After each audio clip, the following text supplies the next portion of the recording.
Pronto, pode começar, Bruno. Ok. Pessoal, boa noite. Sejam todos muito bem-vindos a mais um ciclo de debates em estudos urbanos. Eu sou Bruno Barros, aluno do mestrado em Sociologia, do PPGS da UFMA.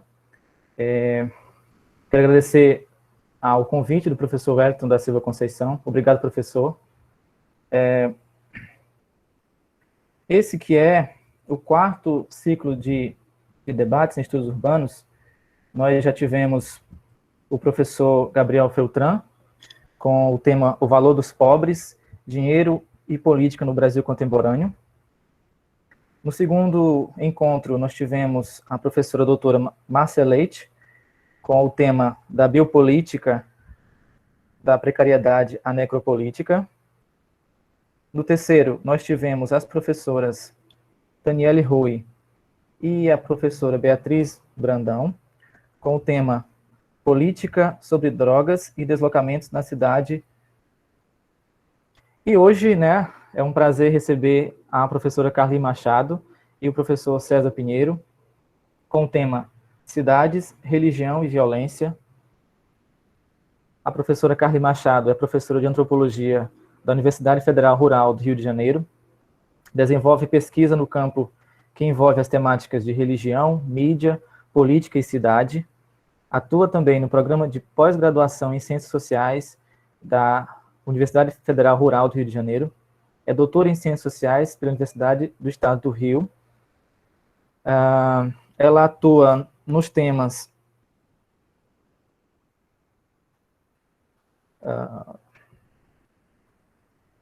como já falei, né, temáticas religião, mídia, política e cidade, e faz parte do grupo de estudos Distúrbio da UERJ, que estuda dispositivos, tramas urbanas, ordens e resistências. É também pesquisadora do Observatório Fluminense da Universidade Federal Rural do Rio de Janeiro.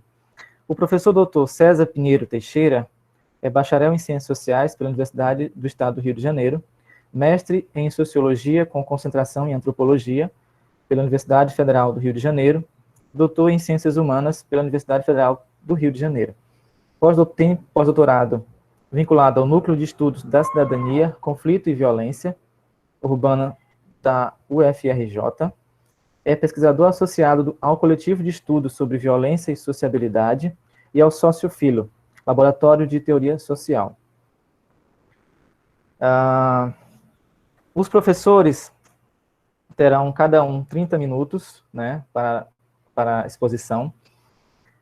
Gostaria de também comunicar que como o professor falou, que esses ciclos de debates em estudos urbanos estão disponíveis no YouTube, né? Vocês tiverem interesse, coloquem lá PPGS UFMA, né, que vai aparecer.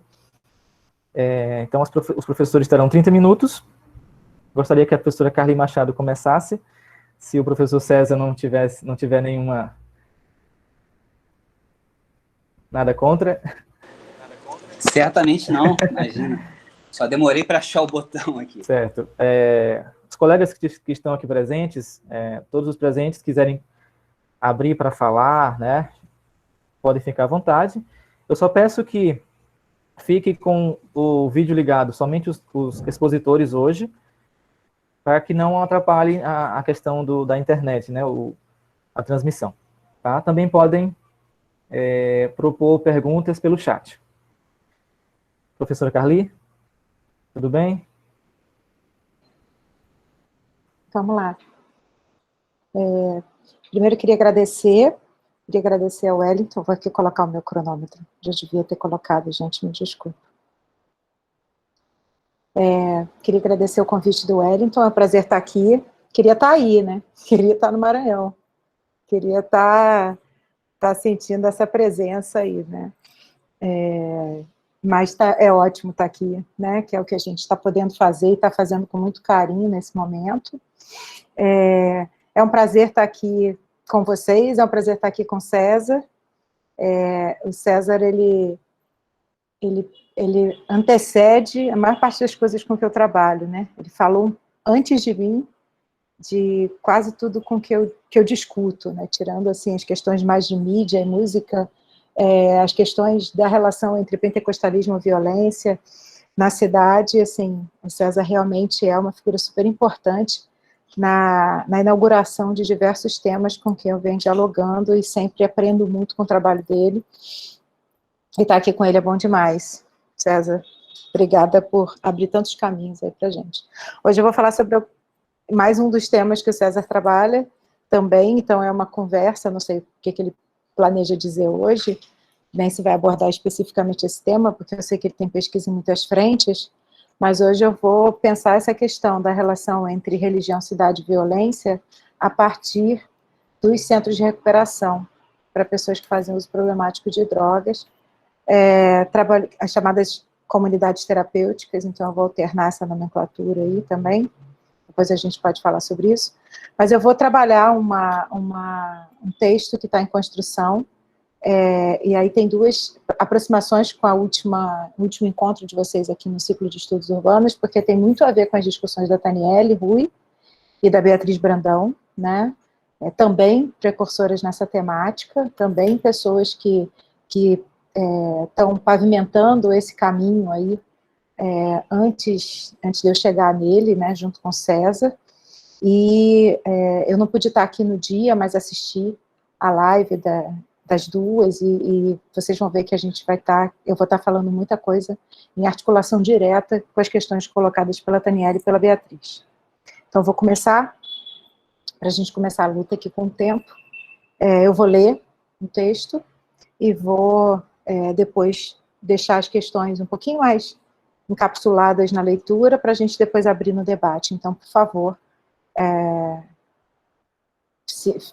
sintam-se à vontade depois para qualquer esclarecimento e análise, né?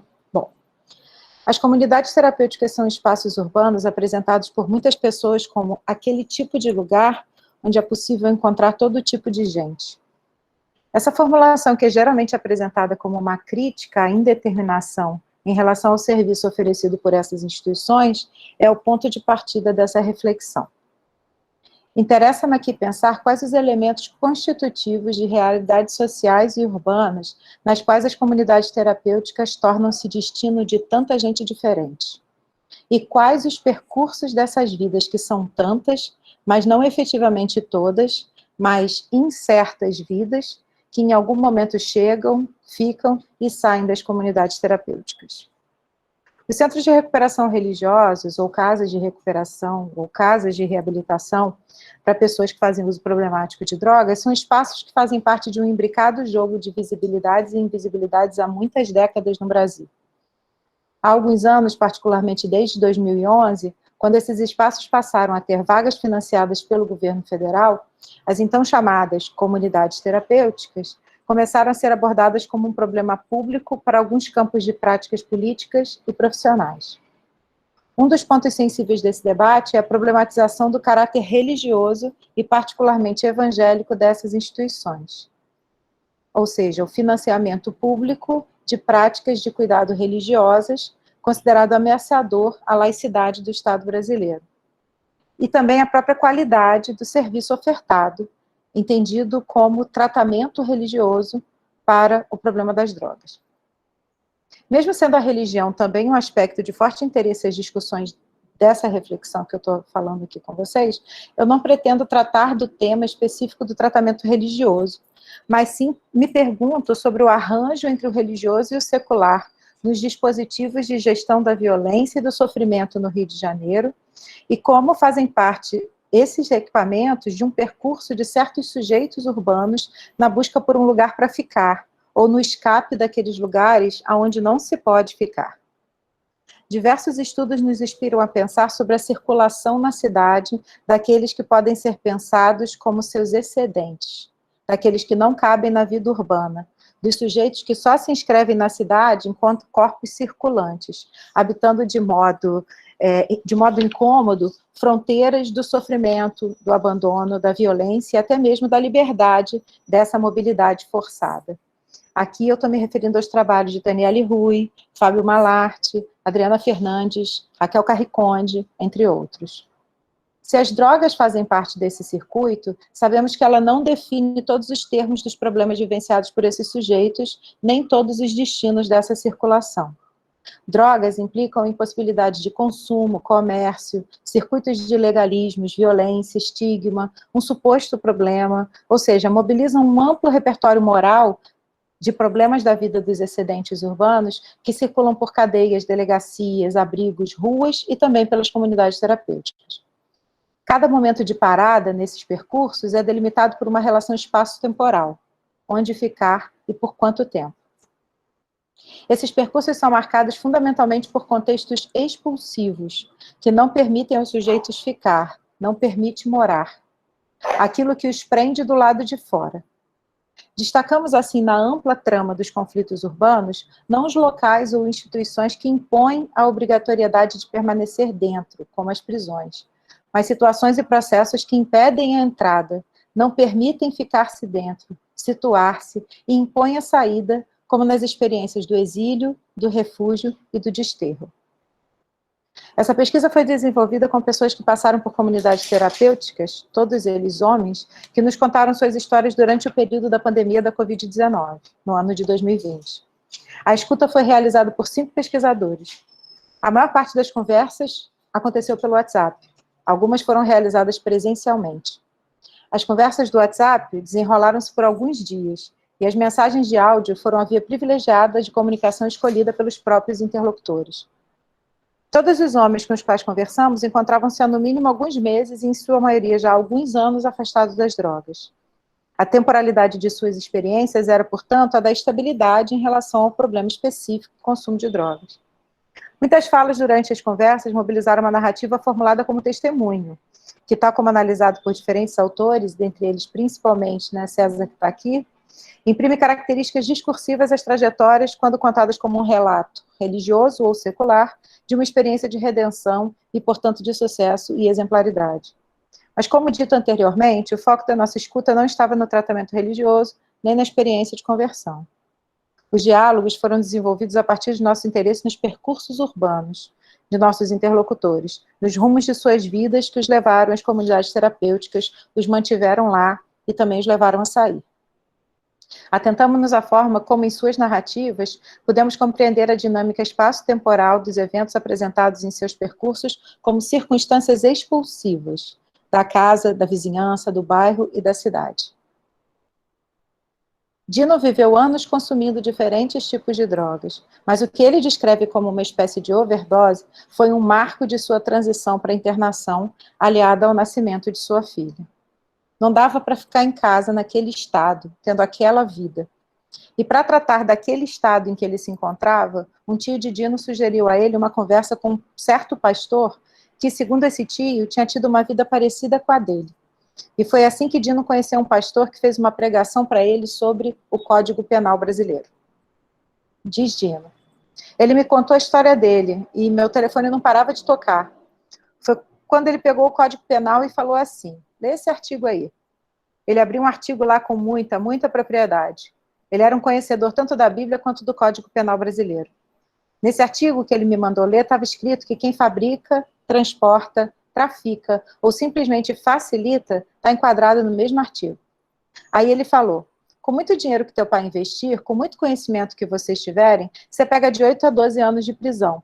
Como você é réu primário e teu pai pagando uma fiança e tal, você vai ficar lá de 6 meses a 2 anos, dependendo do juiz, dependendo do lugar que você for. Você não vai fugir da reclusão, mesmo sendo réu primário. Se te pegam, porque você vai ser enquadrado em formação de quadrilha, facilitação para o tráfico de drogas, enfim. Aí eu falei: caramba, a ficha caiu. E, de fato, eu não traficava, mas eu emprestava minha moto, eu emprestava dinheiro, e a gente tinha uma patota muito grande. A gente ia em festa com uma quantidade muito grande. A gente não ia com a intenção de vender, mas as pessoas sabiam que a gente tinha bastante. Vinham pedir, então a gente vendia. Ia dar zebra, né? Ia dar ruim, como dizem. Então eu resolvi aceitar a ajuda dele. Além de não poder ficar daquele jeito em casa com uma filha pequena, o pastor mostrou a Dino que, vivendo daquele jeito, ele ia acabar sendo obrigado a viver em outro lugar, na cadeia. A pregação do pastor teve por base o Código Penal, e a internação foi um rumo para livrar-se da cadeia. Já Alexandre nos contou que passou 17 anos preso nas drogas. Antes da internação, diz que havia chegado ao fundo do poço e estava num estado de calamidade. Mas um evento do campo da violência marcou de forma mais definitiva o tempo da sua internação. Diz ele. Aí teve um dia que eu fiz uma merda grande, né? Assim, na época não era milícia. Hoje é milícia, mas antigamente era P2. Dizia que era os quebra. As pessoas que matavam, os caras que matavam. Aí esses caras estavam atrás de mim, aí eu pulei o muro atrás da casa do lote, e depois eu voltei e pedi para o meu irmão, cara, me leva para o centro de recuperação que eu quero ajuda. Mas, na verdade, eu não queria ajuda, eu queria era sair daquele problema. Eu entrei na casa quando eu já estava sofrendo, assim, alguns transtornos. Tinha um primo meu que ele tinha morrido, e eu andava sempre com ele. Ele tomou 10 tiros, tomou 9 tiros nas costas e um na perna. Foi ali, na praça. E aí quando eu vim embora, aí mataram ele, entendeu? Então, eu já estava andando assim, desconfiado de tudo. E aí eu me drogava, já ficava meio assim, descompensado. Já ficava muito nervoso. E assim pensava até em pegar arma, uma arma para cobrar, para ir atrás de quem fez. Porque eles fazem aqui mesmo. E eles andam assim, normalmente. E assim, depois já começou a acontecer essas coisas comigo, a minha mente ficou um pouco transtornada. Aí, por isso, eu pedi ajuda. Alexandre estava preso nas drogas e não podia, por isso, ficar andando solto na sua vizinhança, no seu bairro. Lá, ele já estava no radar dos atores da violência, tráfico e polícia. A morte passava ao seu lado, muito perto, tanto que os tiros já tinham atingido seu primo. O problema do qual ele queria sair e os transtornos que ele estava sofrendo se inscreviam na fronteira das drogas com o corpo, a mente, o crime e a cidade. Jailson nos contou que conheceu as drogas aos 14 anos, durante sua adolescência. Durante sua adolescência também encontrou nos cursos da Fundação Estadual de Educação do Menor um lugar para tentar seguir sua vida reta. Depois de 3 meses de curso, consegui um trabalho numa empresa. Eu consegui, como FEEM menor, alcançar isso, nos contou.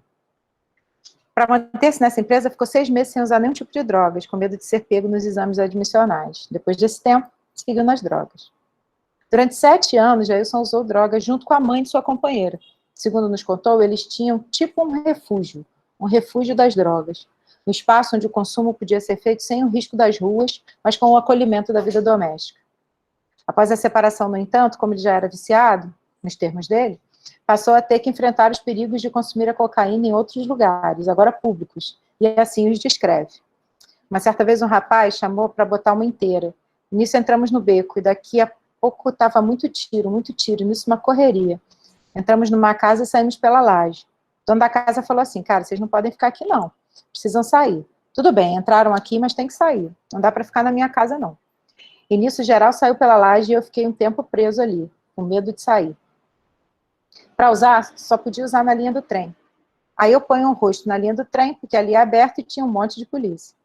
Nisso, quando a gente bota a cara, o pessoal começa a correr e eu também. Nisso começa a dar muito tiro, eu consigo sair. Mas as 2 pessoas que estavam comigo ficaram. A polícia pegou os 2 e eu fui embora. E eu falo, saio dessa vida. Se eu não quero saber, se eu conseguir sair disso, eu saio dessa vida. As situações de crise descritas por Jailson quanto à sua experiência de consumo de drogas não são apresentadas a partir de momentos de falência física, mas de conflitos territoriais. Momentos cruciais nos quais sua busca por locais de consumo colocava em risco de ser preso, de tomar um tiro. Ele pensava em sair dessa vida toda vez que conseguia se livrar da morte ou da prisão. E foi assim que ele decidiu, em dado momento, pela internação em uma comunidade terapêutica. As práticas pentecostais nos meios urbanos consolidaram um importante repertório do dispositivo de gestão da violência e do sofrimento no Rio de Janeiro. Nos últimos anos, relevantes pesquisas confirmaram a mediação pentecostal na experiência do encarceramento, eu destaco aqui a pesquisa da Eva Schelliger, como elemento do conjunto das práticas dos operadores do comércio ilegal de drogas, pesquisa de Cristina Vital, bem como na institucionalização de ministérios voltados ao enfrentamento do campo da violência. A hipótese que pretendemos tomar aqui como eixo analítico é de que centros ou casas de recuperação pentecostais, existentes há 5 décadas no Brasil, são centrais e, sugerimos, talvez inaugurais, desse esforço de mediação política, religiosa e territorial realizado nas periferias urbanas e pesquisados com mais fôlego nos anos 2000. Revisitando essas análises e conhecendo mais de perto as realidades das comunidades terapêuticas, queremos sugerir que esses espaços urbanos de base religiosa, mas não eclesiais, que acolhiam todo tipo de gente, passaram a ser mobilizados como lugares onde se podia ficar quando o exílio era uma imposição. A literatura mais ampla sobre o exílio sabe-se, discute práticas de banimento das fronteiras nacionais. Uma tentativa de transposição dos estudos sobre exílios nacionais para contextos urbanos nos traz muitos desafios, mas também possibilidades. Agamben afirma que o exílio se situa entre o exercício de um direito e uma instituição penal. Essa ambiguidade inerente ao exílio dá-se, nos termos de Agamben, por ser o exílio a figura que a vida humana adota no estado de exceção, a figura da vida em sua relação imediata e original com o poder soberano. Said, em suas reflexões sobre o exílio, formula a ideia de que, às vezes, o exílio é melhor do que ficar para trás ou não conseguir sair. Uma das lições de um olhar a partir do exílio é a ênfase nos processos expulsivos que constituem o exílio. Mas o drama do exílio é constituído não apenas por seu caráter expulsivo, mas também pelos processos de recepção e de trânsito, o que leva a uma abordagem tanto das lógicas políticas da exclusão, quanto de integração dos deslocados. Nos contextos periféricos urbanos, instituem-se formas de governo estatais, criminais e religiosas, cuja compreensão é indispensável para entender as dinâmicas desse exílio urbano. O dispositivo da gestão da violência nas cidades brasileiras é constituído por esses governos, suas instituições, práticas, símbolos e discursos. Os conflitos urbanos se dão, portanto, na fronteira entre esses três governos, que ora constituem o aspecto expulsivo da condição do exílio, ora seu caráter receptivo ou de trânsito. O fenômeno, como destaca Hansen, aqui encontramos uma importante alerta para a pesquisa empírica. O fenômeno mutante do exílio pode assumir a forma de exclusões institucionalizadas, isso é, atos sancionados judicialmente, ou de situações factuais, escapes, fugas por medo de ser uma vítima da prisão ou do assassinato. Silvio conta sua história a partir de um dilema familiar, um casamento conflituoso, a destituição do contato com sua filha e o agravamento do seu problema com a bebida. Morou na rua há 4 anos. Comecei com a cachaça. Se eu bebia 1, 2, 3 garrafas de buchudinha por dia, ficava bêbada e virei mendigo. Virei praça mesmo. Nesse tempo ele passou por abrigos. Fiquei em abrigos por aqui, mas você ficava 5 dias preso lá dentro. Mas depois de 5 dias você podia sair na rua. Era a mesma coisa que nada, podia entrar até às 10 horas da noite. Não adiantava nada porque tu saía, bebia e voltava para dormir. Eu entrei nesse abrigo 2 vezes. Quando eu estava lá era tranquilo, porque eu tinha um lugar para me alimentar e dormir. Mas dava aquele tempo, aí você tinha que ir para a rua de novo. Aí tinha que esperar mais 90 dias para retornar. Até lá tu já virou alcoólatra de novo. Na rua, como praça, Silvio vivia uma vida solta demais. No abrigo já ficava preso por uns dias, mas depois podia sair na rua, e estar na rua era sinônimo de beber. Mas o abrigo era um lugar para se alimentar e dormir. Era essa uma condição de parada, mas com um tempo determinado. Depois só podia voltar passado 90 dias. Aí tu já virou alcoólatra de novo, nas palavras dele. Essa mesma circulação de corpos excedentes, abjetos, como diz Daniela Rui, marca a vida de Abdias, entrevistado em um abrigo. Mas a vida de Abdias teve uma parada longa. Foram 10 anos na cadeia. Ele diz: eu era muito envolvido com a drogadição, que é a causa de eu estar aqui hoje, nesse abrigo agora. E isso fez com que meu relacionamento com a mãe da minha filha terminasse, que eu fosse preso várias vezes por praticar crimes para consumir drogas, porque quanto mais usa, mais quer usar. É complicado. E eu fiquei nesses crimes. Eu fiquei 10 anos e meio preso. Saí e não vou mentir. Eu voltei para a drogadição de novo, como se nada tivesse acontecido. Quando eu não estava no abrigo, eu estava na rua. Desde o Natal de 2007 para 2008, minha vida foi prisão e rua. 10 anos disso foi na cadeia, mas o resto foi na rua, até aqui, no abrigo. O percurso de intensa circulação vivido por Abdias, ex-presidiário que não tinha onde ficar a não ser na rua, incluiu uma grande rotatividade também em comunidades terapêuticas. Foram 7 clínicas de recuperação, como ele as apresentou. Abdias tinha 33 anos quando conversamos com ele, e já tinha vivido 10 anos na cadeia, passado por 7 comunidades terapêuticas, além dos tantos abrigos que ele situava na sua narrativa. Ele afirmou que as comunidades terapêuticas tinham o intuito de resgatar a vida ruim, a pessoa da vida ruim, mas que ele não estava com o pensamento centrado na época e não quis ficar em nenhuma delas. Foi também esse pensamento descentrado que fez Luciano chegar perto da morte e parar em uma clínica psiquiátrica. Agamben nos lembra que, para Platão, a morte é um tipo de exílio, o exílio do corpo. Luciano nos conta que ficou sem rumo, desorientado. Do uso recreativo, resvalou para o que descreveu como uma vida degradante. Um belo dia eu estava no Morro de São Carlos, ele nos contou, junto com um amigo meu. A gente foi lá pegar droga, essa coisa toda. Aí chega a situação bem degradante. Eu voltei andando, me assei todo, porque eu fui ao banheiro, não tinha papel. Estou te contando isso só para você entender o nível que se chega nessas coisas de degradação humana. Aí eu fui andando ali de São Carlos até a Lapa. Naquele dia eu tentei assim me matar. Eu falei, cara, quer saber? Vou tomar. Eu já tinha tido 2 surtos antes. Eu fui parar em uma clínica psiquiátrica, não fui internado, mas eu fui medicado com diazepam. E para dar aquela acalmada, essa história toda, e logo depois, aí sim eu fui internado. Eu pedi para ser internado. Porque isso é muito importante, né, cara? Você tem que se humildar. Luciano nunca enfrentou os problemas do mundo do crime e da violência. Sua condição de jovem de classe média delineou outras trilhas para sua vida. Mas a cocaína era um fator efetivo de risco de morte em sua história. E a droga era a sua prisão, a sua condição de expulsão da vida doméstica, do casamento e da família. Era intenso na sua vida o jogo entre sentir-se preso ou usufruir da liberdade, nesse processo que o levou a pedir para ser internado. E ele o formula de maneira muito sutil na sua narrativa sobre o início do tempo de internação. Claro que eu levei 2 meses para começar a entender esse processo todo, como eu te disse. Inicialmente eu queria ir embora, minha vida estava lá fora, mas ao mesmo passo eu não podia sair, não, porque não que eu não pudesse ir embora, porque lá você não era obrigada a ficar. Ninguém me segurava, mas eu sabia que se eu fizesse esse movimento também, eu ia traumatizar uma família inteira de pessoas que estava pagando a minha internação, de pessoas que me amam, entendeu? Eu tinha disso um peso enorme. E aí depois de 2 meses eu comecei a me permitir a me estudar, cara, eu achei super interessante. O difícil é você entender essa coisa de liberdade, que a gente chamava de liberdade, era na verdade uma tremenda prisão. É uma inversão de valores bem dada, eu acho, de você achar que usar droga é liberdade, assim, de forma abusiva. Espaços e tempos onde se pode parar, quando não se pode ficar onde se quer, e não se pode habitar a casa, a vizinhança, o território que lhe é próprio, quando a vida está em risco de formas muito variadas, podem ser pensados como espaços de exílio.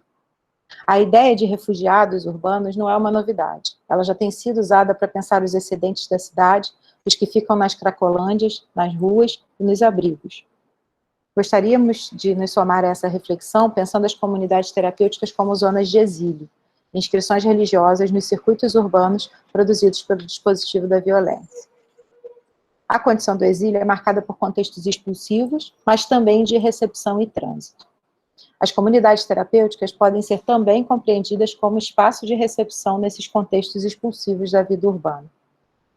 O aspecto religioso dessas comunidades terapêuticas, para além de ser o que as define, é também o que indetermina o perfil de tais iniciativas. Essas casas não surgiram como serviços de saúde, mas como espaços religiosos de acolhimento a todo tipo de gente. Sob a égide do drogado, estavam aqueles que enfrentavam problemas que lhes prendiam do lado de fora de suas casas, de suas vizinhanças, de suas famílias, de suas amizades. Por mais tempo, menos tempo, ou até para sempre.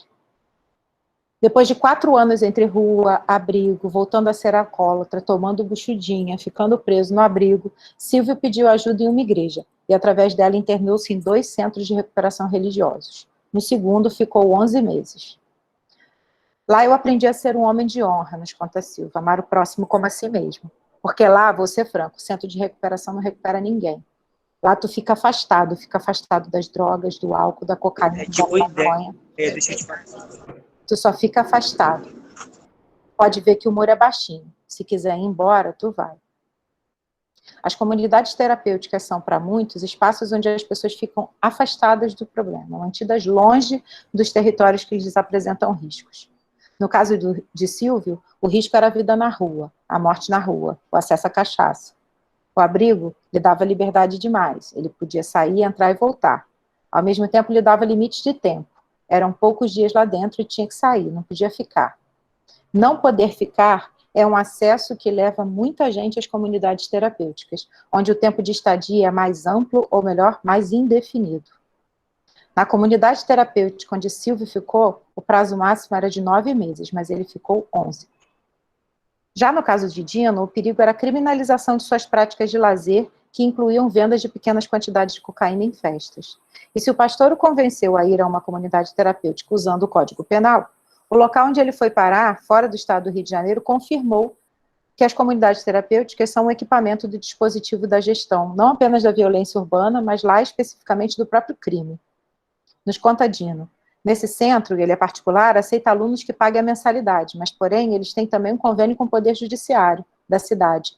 E o juizado, quando tipo, o réu era primário, e eles pegavam pequena quantidade de droga, eles mandavam para lá, em vez de mandar para a cadeia.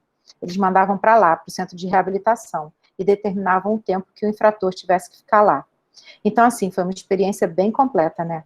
Porque não tinham só as pessoas que a família levava, tinham que, bem dizer assim, também criminosos, e que, na verdade, não queriam estar lá. Então, assim, eu tive que me esforçar ainda mais para achar o meu caminho, para poder não me envolver ainda mais com essas pessoas e acabar tendo um final pior. O relato de Silvio também trazia a dimensão da violência e a presença de criminosos na comunidade, mas não em razão do cumprimento de pena, como no caso de Dino, mas bandidos que se internavam para se esconder. Tinha muita gente lá dentro que tinha feito besteira aqui fora, matou aqui fora, e entravam como viciado e não era viciado. Tinha gente que nem nunca tinha fumado um cigarro na vida, e estava lá como viciado. Saber com quem você fala é uma questão na comunidade, porque você não sabe quem é quem. Você está pensando que o cara está lá, mas o cara é matador. Você está dormindo com um assassino e não sabe. Alexandre, que viu seu primo morrer, que estava sendo perseguido pelos quebras em seu bairro, diz que ficou na comunidade terapêutica há 9 anos. Mas é preciso ouvir um pouco mais de sua história para entender esse tempo. Então, nos 2 primeiros meses foi dificílimo. Mas, como era aqui, eu concordei. Fui ficando, aí gostei. Mas aí a questão é que eu não fiquei 9 anos lá dentro. Eu fiquei 4 anos, mas eu saí, trabalhei, voltei, comecei a namorar, noivei, né? Porque a Casa de Recuperação não tinha recurso de governo, de prefeitura, de nada. Aí depois eu voltei porque o coordenador da casa me chamou por eu não ter recaído, ele me chamou para ser coordenador. Aí nesse total eu tô 9 anos, já faz 9 anos agora, mas então não são 9 anos lá dentro.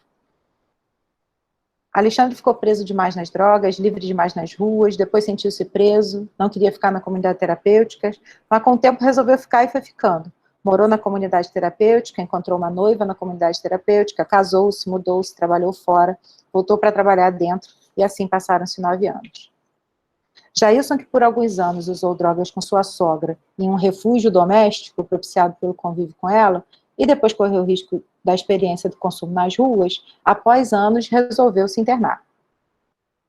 Eu louvo a Deus, diz ele, por esse dia que já vinha, porque já vinha amadurecendo em mim o desejo de me internar, de procurar um refúgio, procurar uma melhora para a minha vida.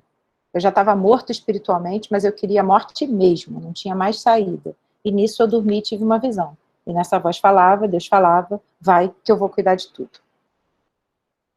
Dino destaca na comunidade terapêutica, que foi na comunidade terapêutica que ele conheceu o poder de Deus. Aquele que ficou na comunidade terapêutica, que tinha parceria com o Poder Judiciário. Ele disse que viu pessoas sendo curadas de vários problemas diferentes. Em suas palavras, ele disse: eu vi homens duros saírem de lá transformados pelo poder de Deus. Eu vi Deus curar traficante, assassino, inclusive assassino. Eu vi que Deus tinha esse poder, né? Eu não me converti, mas eu vi o poder de Deus naquele momento.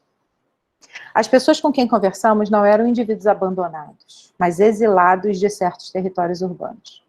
Presos do lado de fora de seus lugares, circulavam pela cidade como excedentes.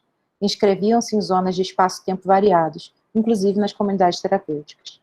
Elas oferecem particularmente espaços e tempos mais prolongados, ou no mínimo indeterminados, onde o tempo de permanência não é o da longa duração pela força, como na prisão, nem o da curta duração da assistência social, como nos abrigos, e nem o efêmero e instantâneo circular na rua. A comunidade terapêutica não é a casa, mas tem cama, comida e roupa lavada. Não é trabalho, mas tem ocupação. Não é família, mas tem disciplina, regra, moralidade, hábitos e consequências para os atos. Não é igreja, mas tem religião para ocupar a mente, ajudando a produzir sentidos e explicações e rituais para mobilizar o corpo. A religião pode ser pensada aqui como o elemento não expulsivo da comunidade terapêutica. Isso é o que a torna exílio. Se há algo de que se acusa o religioso, é de sua dimensão imersiva, proselitista, de querer ser o que captura, o que faz ficar. Mas pouco se pensa do que na religião, e particularmente no pentecostalismo, há de não expulsivo, mesmo do que a sociedade toma como repulsivo.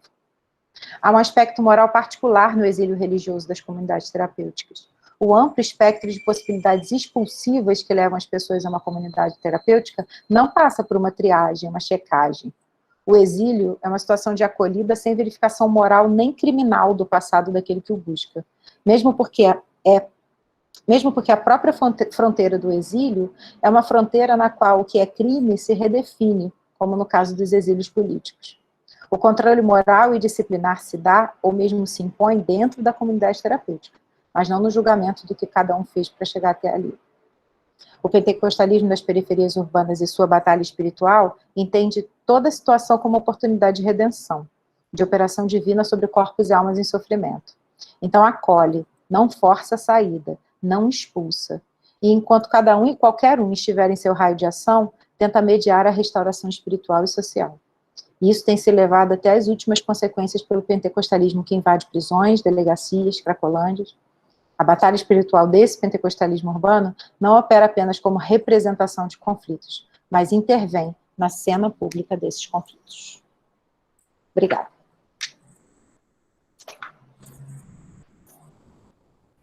Obrigado, professor. É um prazer lhe ouvir. Só para relembrar, o professor César também terá 30 minutos. E quem quiser, né, contribuir com o debate após a fala do professor César, pode abrir o microfone, se inscrever, né, primeiramente, abrir o microfone, fazer a pergunta, ou pode colocar a pergunta no chat. Lembrando que só fica com as câmeras ligadas os expositores. Muito obrigado.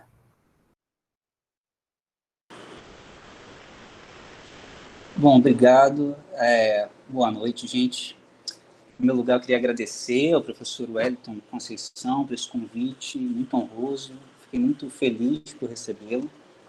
Prazer estar aqui com vocês nesse final de tarde, início de noite, para a gente conversar um pouco sobre essas complicadas interseções entre, enfim, crime, religião e contextos de pobreza urbana. E, evidentemente, aproveito também para cumprimentar a Carli.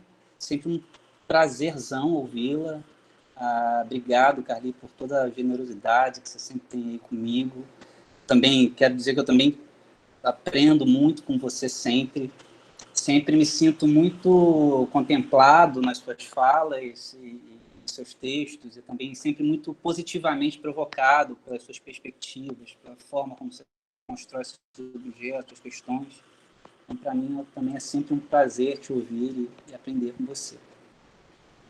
A minha fala de hoje está dividida em 3 partes. Né? Primeiro, eu queria me apresentar um pouco da minha trajetória de pesquisa, para poder contextualizar melhor o que eu trago hoje para essa mesa. Depois, numa segunda parte, eu vou traçar as linhas gerais de uma questão que tem a ver, na verdade, com variadas e complicadas articulações entre 2 repertórios de ação, digamos assim, fortemente presentes no cotidiano de favelas e periferias, que é o crime e o pentecostalismo. E aí, por fim, eu queria trazer alguma empiria para encerrar a conversa, trazer uns casos, uns fragmentos etnográficos que ajudam a gente a pensar um pouco a amplitude dessas articulações possíveis entre esses 2 repertórios, o crime e o pentecostalismo. E aí, nessas 3 partes, eu devo levar aproximadamente aí 10 minutos em cada parte. Então, antes de entrar propriamente no assunto em si, eu acho que pode ser importante falar sobre alguns aspectos mais gerais assim, da minha trajetória, que acho que pode ajudar a contextualizar bem a minha fala de hoje e ajuda um pouquinho a tornar também mais claros os propósitos. Né? Então, eu comecei a estudar esse tema ainda na graduação, no início dos anos 2000. Eu fiz uma pesquisa de alguns anos numa favela de uma cidade da Baixada Fluminense, né, região metropolitana aqui do Rio de Janeiro. Era uma pesquisa sobre pentecostais. E a igreja que eu pesquisava era uma Assembleia de Deus, assim, bem classicona. Inclusive, foi a rede pentecostal que me abriu vários contatos depois e eu me mantive nessa rede dessas Assembleias de Deus, na verdade. Então, naquele momento, me chamava muita atenção o seguinte, né? Os evangélicos se orientavam, né, por aquela visão de mundo que distingue de maneira dicotômica, bem e mal, um mundo dividido entre Deus e o diabo e tal. E os traficantes, embora não fosse para os evangélicos, né, o diabo em si mesmo, sem dúvida representavam esse outro lado assim, da guerra espiritual, né, como pessoas usadas pelo diabo. Mas, ao mesmo tempo, o cotidiano daquele bairro que eu estava pesquisando não era dividido assim. Né? Os evangélicos e os traficantes estavam imersos num cotidiano costurado, na verdade, por relações muito intricadas. Né? apesar dessa separação discursiva, eles estavam juntos o tempo todo, né, em suas famílias, uma mãe evangélica com um filho traficante, por exemplo, né, na escola, no futebol, nas situações públicas da vida cotidiana. E, além disso, também saltava aos olhos, naquele momento, uma certa relação de autoridade moral que os evangélicos tinham junto aos traficantes, né? Eles entravam nas bocas de fumo, eles pregavam para os caras, eles reclamavam deles, faziam coisas que os outros moradores não faziam, né? Era sem dúvida, uma relação especial. E aí eu fiz uma primeira pesquisa sobre isso, né, que deu na minha monografia. Depois, no mestrado, eu decidi pesquisar a conversão de traficantes. Com essa primeira experiência etnográfica, eu sempre observava os testemunhos, né, dos ex-bandidos, que sempre atraíam muita audiência nessas igrejas e era sempre um acontecimento importante para aquele cotidiano. E aí eu decidi fazer um trabalho que articulasse alguns temas já postos, né, desde os anos 80 e 90, pela sociologia e antropologia da violência, e com alguns temas também postos pela sociologia e antropologia da religião, especialmente essa que se debruçava sobre os pentecostais, e que ganhava força também nos anos 80 e 90. Então, nessa segunda pesquisa, no mestrado, eu decidi explorar uma série de narrativas de conversão de traficantes a partir do conceito de sujeição criminal, que tinha sido elaborado pelo meu orientador no mestrado e doutorado, né, o Michel Misse.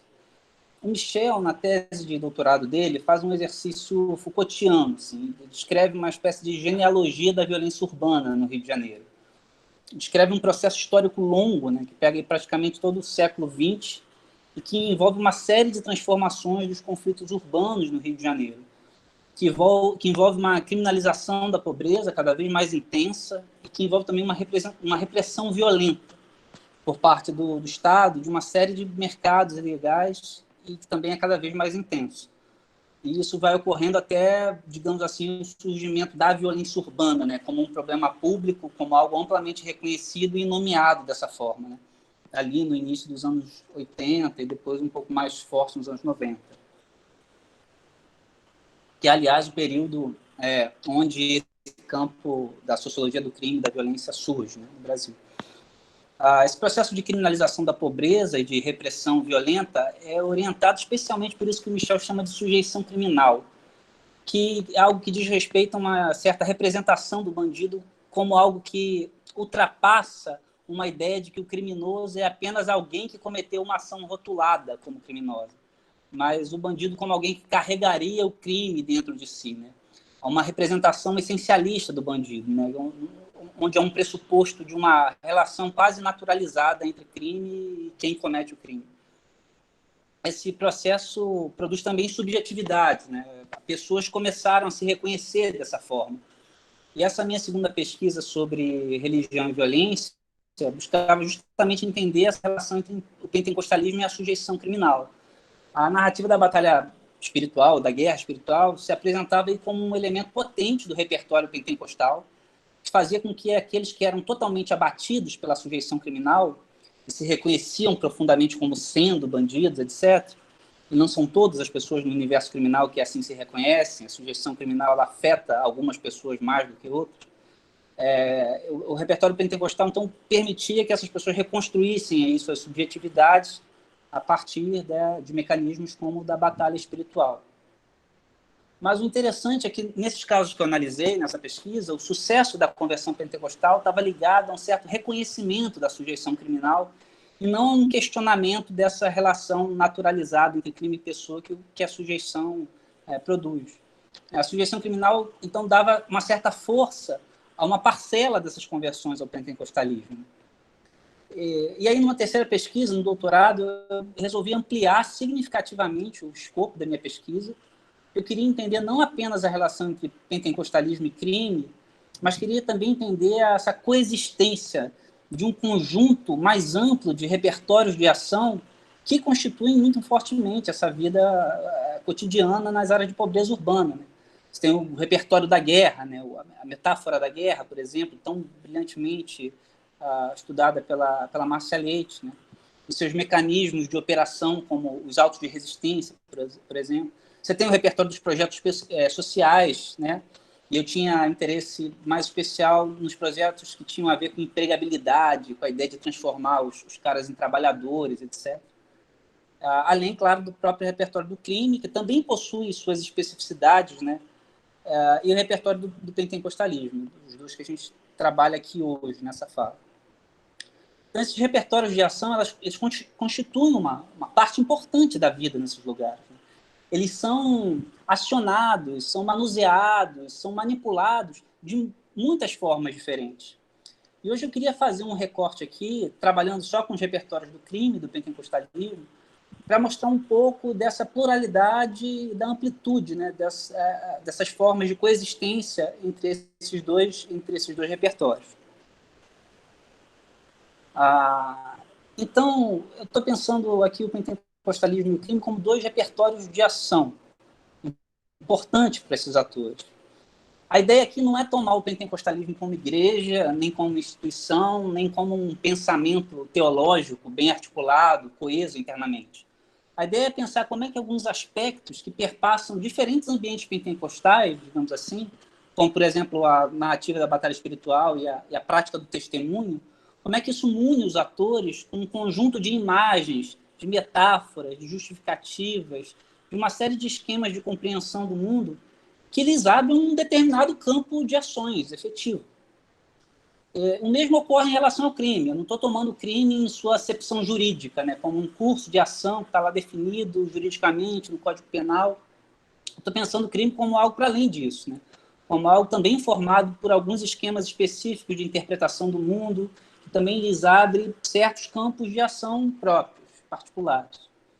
Então, eu estou pensando no crime como essa experiência coletiva que produz ali uma forma de vida, né? E nisso eu estou junto aí com os pesquisadores que também trabalham nesse tema, né? O Gabriel Feltran, que também participou anteriormente de um encontro, a Carolina Grilo, mas também o pessoal que veio antes dele, né? O próprio Michel, antes deles, o próprio Michel, Alba Zaluar e o nosso muito querido e saudoso Luiz Antônio Machado da Silva, né? Que deixou, infelizmente, há pouco.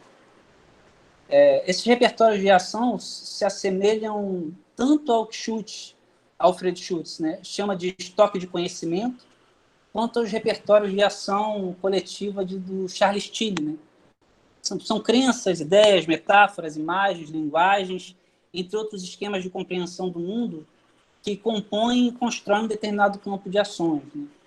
Por um lado, para Schutz, o estoque de conhecimento serve como um esquema interpretativo das suas experiências passadas e presentes. E também determina sua antecipação das coisas que estão por vir.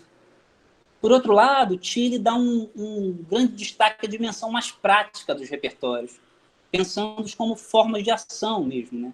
A greve, por exemplo, seria pensada como um repertório de ação coletiva típico do século XIX. No meu trabalho, esses repertórios são pensados como estoque de conhecimento que estruturam um determinado campo de possibilidades e formas de ação. Então, eu queria falar aqui agora algo sobre esses repertórios do crime e do pentecostalismo. Né?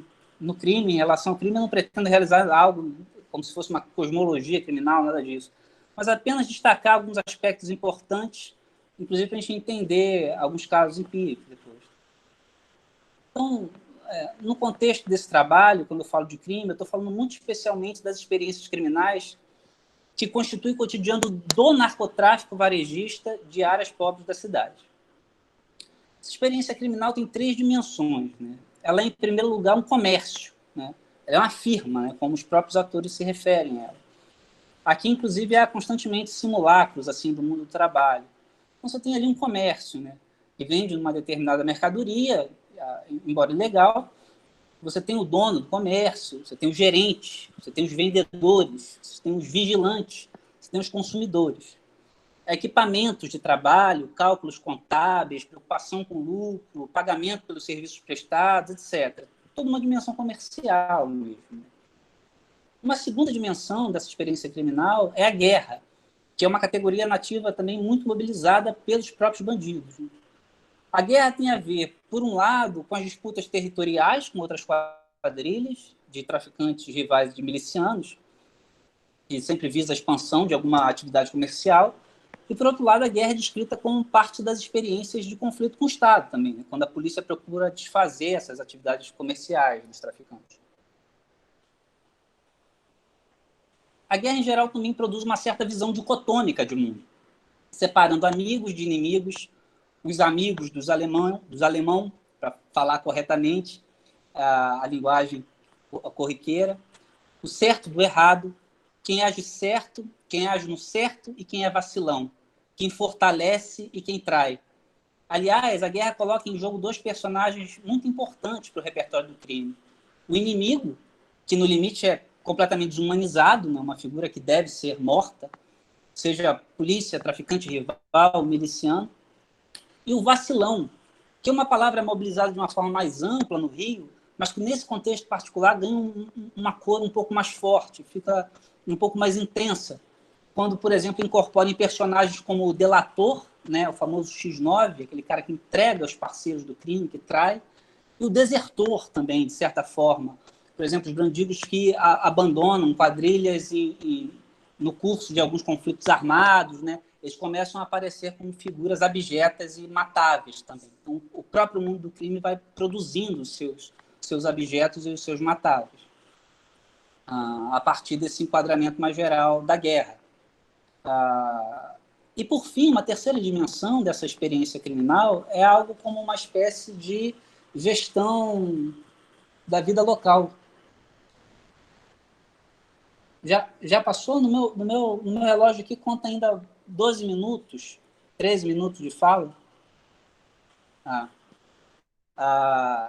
E, por fim, a terceira dimensão dessa experiência criminal é uma espécie de gestão da vida local.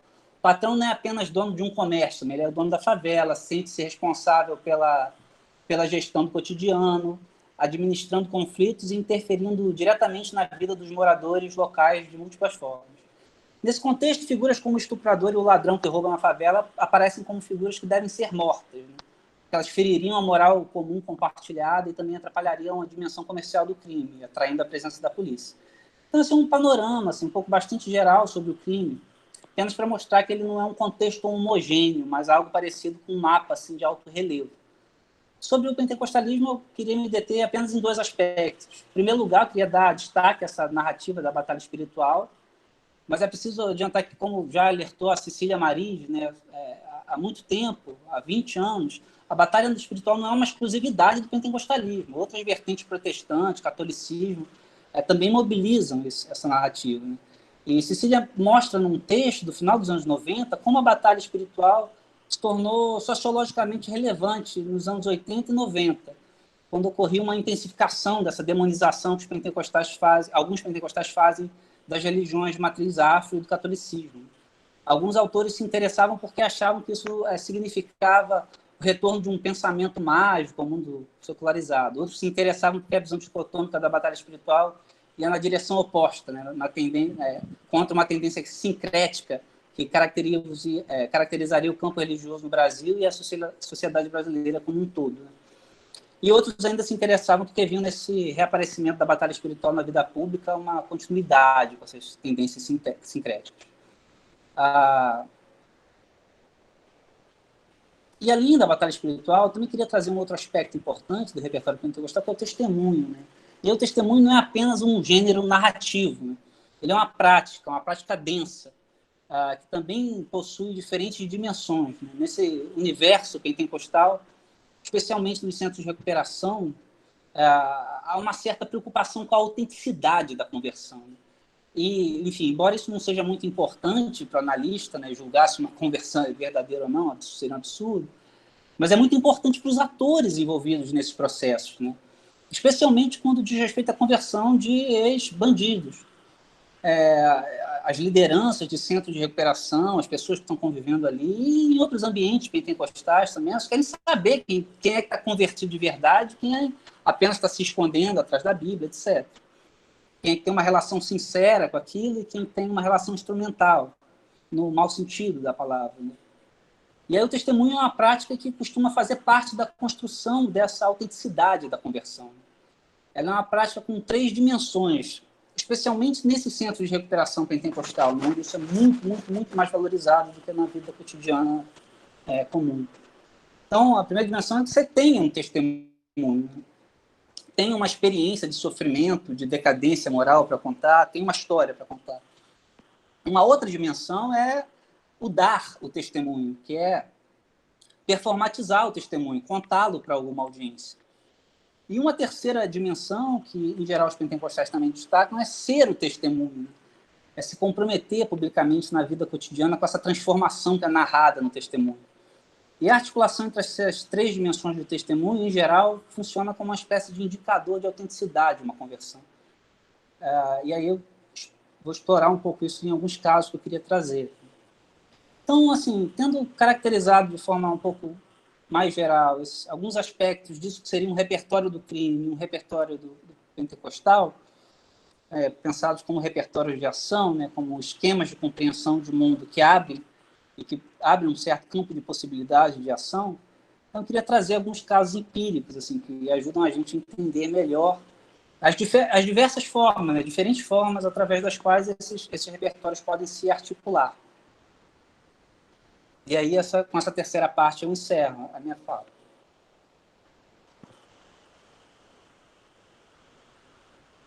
Então, a primeira possibilidade, né, de articulação, de coexistência entre esses dois repertórios, né, de interação entre esses dois repertórios, é quando o repertório pentecostal, na verdade, oferece uma espécie de enquadramento para a compreensão de uma determinada trajetória criminal afetada pela sujeição criminal. Quando o repertório pentecostal oferece um enquadramento para essa trajetória dessa pessoa que passou por esse processo de subjetivação do crime e que se constitui a partir dessa experiência criminal, que acaba produzindo uma leitura do crime como se fosse uma verdade de si. Então, por exemplo, tem o caso do... E aí esse tipo de interação entre esses dois repertórios se dão no âmbito da conversão, nesse exemplo. Então, por exemplo, tem o caso de um rapaz, que, enfim, eu já utilizei ele há muito tempo na minha dissertação de mestrado, e que ele era o filho... Enfim, ele tinha comprado todo o pacote da sujeição criminal, né? Ele tinha uma narrativa de que ele, de fato, era um bandido, de que aquilo tinha entranhado nele, de que ele era assim, etc. Tinha essa percepção de si como um sujeito criminal, né? Se construía dessa forma. E ele dizia, olha, eu era o filho mais novo de uma família com muitos irmãos, né? E todos eram da favela, todos eram pobres e ninguém tinha acesso a nada, mas só eu virei bandido, né? Ele queria, então, ele buscava, então, uma forma de enquadrar a sua história, de explicar a sua história, né? Ele encontra essa explicação no enquadramento pentecostal, né? Através da narrativa da batalha espiritual. Ele diz, o repertório, por exemplo, o enquadramento socioeconômico não explicava a minha trajetória, o enquadramento social, de forma geral, não explicava a minha trajetória, porque só eu virei bandido numa família com mais irmãos. E aí ele faz uma articulação entre uma demonização da religiosidade, das religiões de matriz afro, né, entre a narrativa da batalha espiritual e o crime.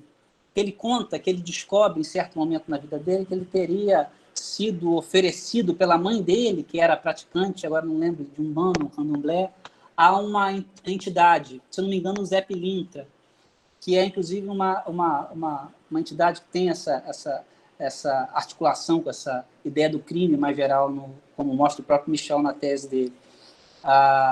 E aí ele usava isso como uma explicação que ele teria, a alma dele, né, teria sido, desde criança, comprometida com o mal e com o crime, e isso explicaria a sujeição criminal dele, o engajamento dele na vida do crime.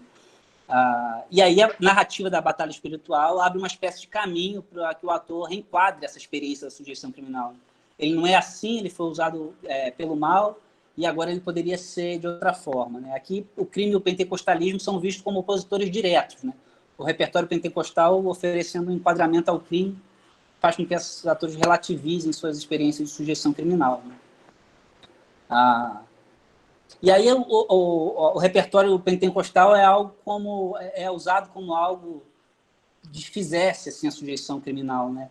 Alguns relatos de conversão dizem que eles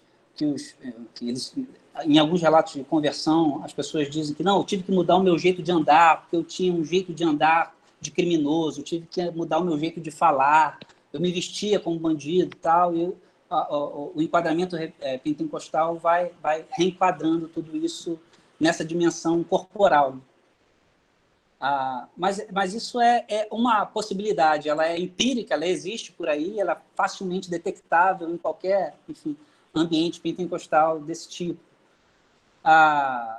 Mas, por exemplo, os testemunhos, né, onde os caras contam seu passado criminal, onde o crime aparece muito, o crime e o pentecostalismo não se articulam ali, né?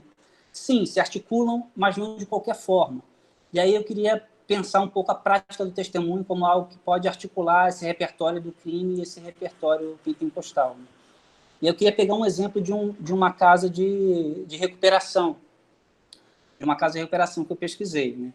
Um rapaz que a gente estava, enfim, numa roda de conversa com vários desses rapazes que estavam internados ali, que estavam, enfim, exilados ali para tomar a categoria da Carli.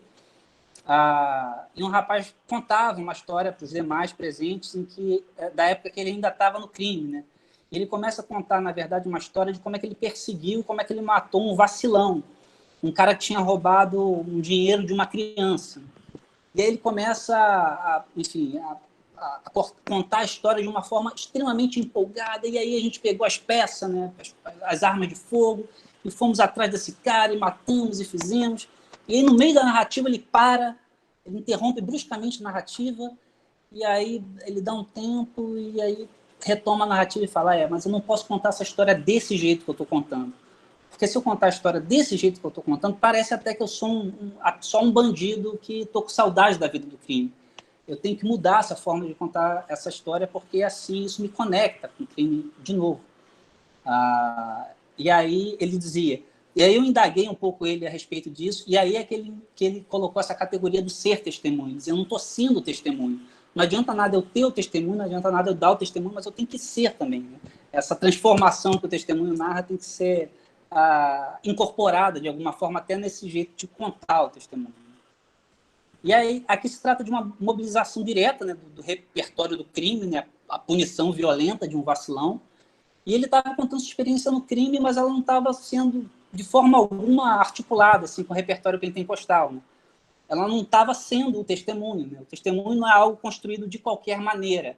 Não é qualquer coisa do passado criminal que pode ser mobilizada e nem pode ser mobilizada de qualquer forma, né? Na construção desse testemunho do ex-bandido, né, para ser reconhecido autêntico, para que seja reconhecido uma conversão verdadeira e não só alguém que está se escondendo atrás da Bíblia, né? O repertório do crime tem que ser articulado com esse repertório pentecostal, né? Mas aí crime e pentecostalismo não se relacionam só nesse contexto de conversão também, de saída do crime, digamos assim. Não se relacionam só nesse contexto do pentecostalismo como mecanismo aí que é capaz de produzir alguns rompimentos com práticas criminais. Há um outro contexto também, que é esse contexto que a Cristina Vital traz, né, de uma certa expansão desse repertório pentecostal para o interior do mundo do crime, né? Então, no próprio interior do mundo do crime, esse repertório pentecostal vai sendo mobilizado para na vida cotidiana, como forma de dar conta de questões da vida cotidiana, daquela experiência criminal do narcotráfico varejista, né? Que, enfim, opera em favelas e periferias aqui do Rio. E aí eu queria pegar um outro caso, que é de um bandido que tinha aproximações com esse repertório pentecostal, né, de um bandido evangélico, um traficante evangélico, para retomar a categoria da Cristina. E aí é interessante porque a Cristina vai pensar essa experiência dos traficantes evangélicos como novas formas de experimentação do sagrado, né? E é interessante porque, por outro lado, pode ser pensado também como próprias formas, como uma nova forma de experimentação do próprio crime, né? Do próprio mundo do crime. E aí tem esse caso que que um pastor narrou ele para mim, ele presenciou esse caso, ele dizia o seguinte: num certo momento, numa favela, entra um cara que era de uma favela vizinha de facção rival. O cara entra completamente alucinado e dizendo, desarmado, descalço, sem camisa, dizendo que estava ali, que ele era do comando rival e que ele ia fazer acontecer, que ele ia matar todo mundo, etc. E aí ele é imediatamente, enfim, capturado lá pelos soldados que estavam próximos, né?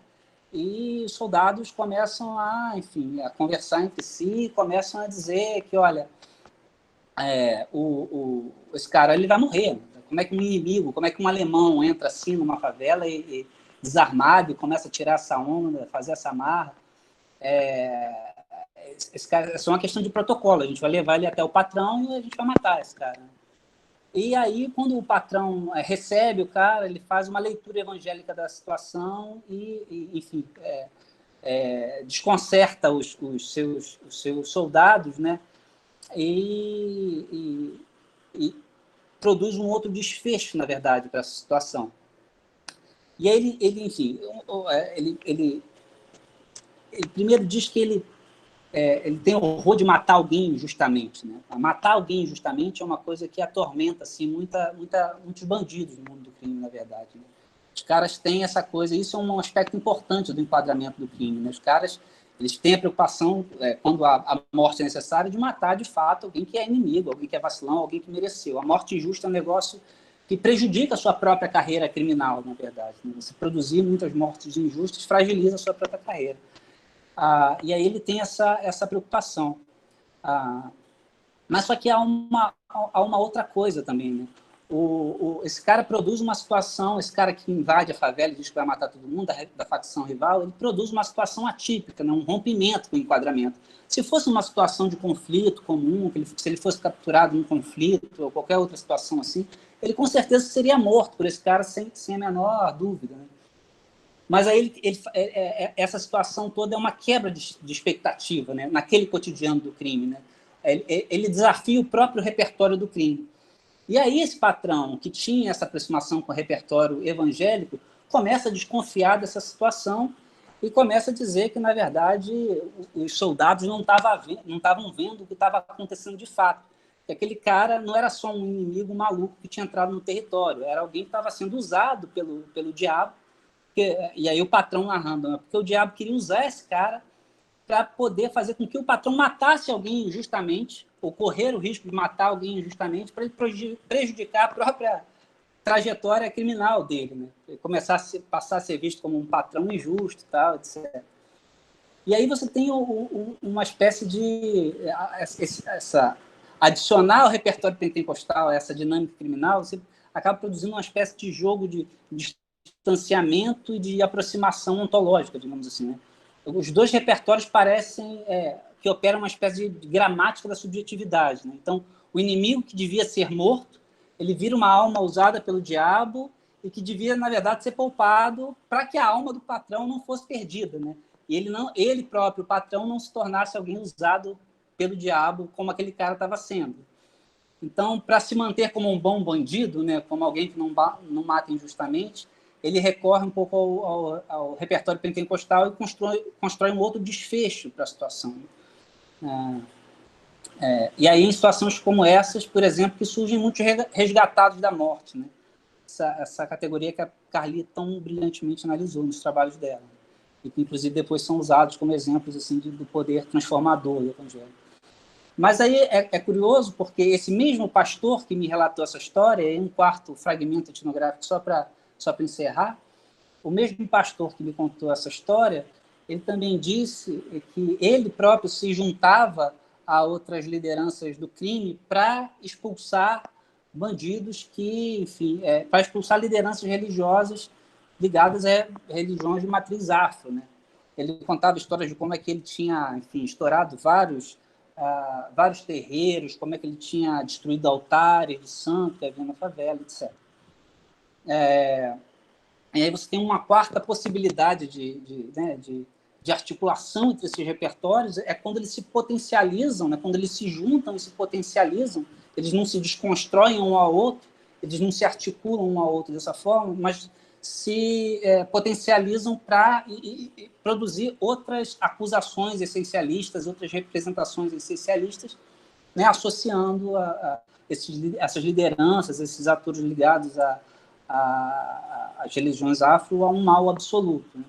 E aí você tem o enquadramento evangélico funcionando como um enquadramento que detecta o mal, e o enquadramento do crime com as suas soluções violentas para as relações do cotidiano, quando eles detectam alguma coisa que pode ser considerada inimigo ou algo dessa forma, né? E aí é interessante porque essa mesma liderança do crime dizia que a presença daqueles líderes, daqueles terreiros, de um bando de candomblé, de alguma forma prejudicava o andamento da ordem estabelecida pelo crime. Ele não sabia por quê, mas havia muito mais vacilão na área dele do que em outras áreas, porque, enfim, e aí ele associava isso à presença das religiões afro. Então, um pouco essa amplitude são muitas formas de se articular, que a gente pode observar no cotidiano, né? Muitas formas de se articular esses dois repertórios, né? O do crime e o repertório pentecostal, né? Mas eles não são os únicos repertórios, né? Nesse contexto de violência urbana no Rio, há também os repertórios dos projetos sociais, o repertório da guerra, mobilizado especialmente pela polícia, né? E esses repertórios de ação, eles se influenciam mutuamente, eles dinamizam o campo de possibilidades de ação, eles ampliam, reduzem ou transformam o leque de ações possíveis em um determinado conflito do cotidiano. E aí, para a construção dessa fala de hoje, eu optei por esse recorte que mostra essa amplitude, né, essa variação nas formas de articulação entre o repertório do crime e o repertório pentecostal. Aí eu encerro por aqui. Muito obrigado mais uma vez, Wellington, pelo convite.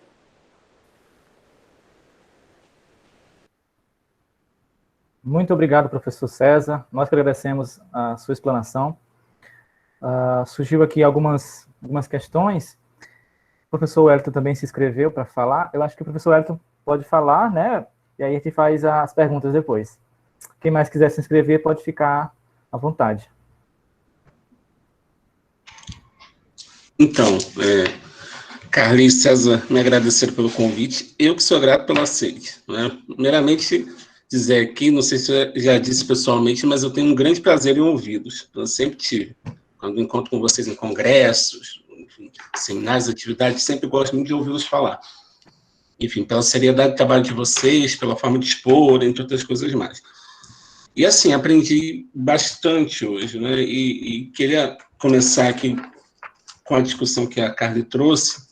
Mês passado também, a Taniele fez o favor, Taniele, sei que você está aí, né? Minha saudação. A Taniele trouxe para a gente um material também que ela estava gestando para dividir com a gente. Você hoje está fazendo o mesmo processo e nos sentimos muito honrados com isso.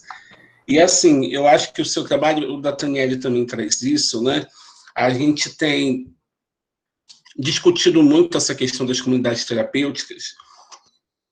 Quem trabalha com isso, muitas vezes olhando essa perspectiva, né, do tratamento, de uma imposição, de técnicas terapêuticas religiosas que muitas vezes não têm sua eficácia comprovada, que são questionáveis, etc. e tal.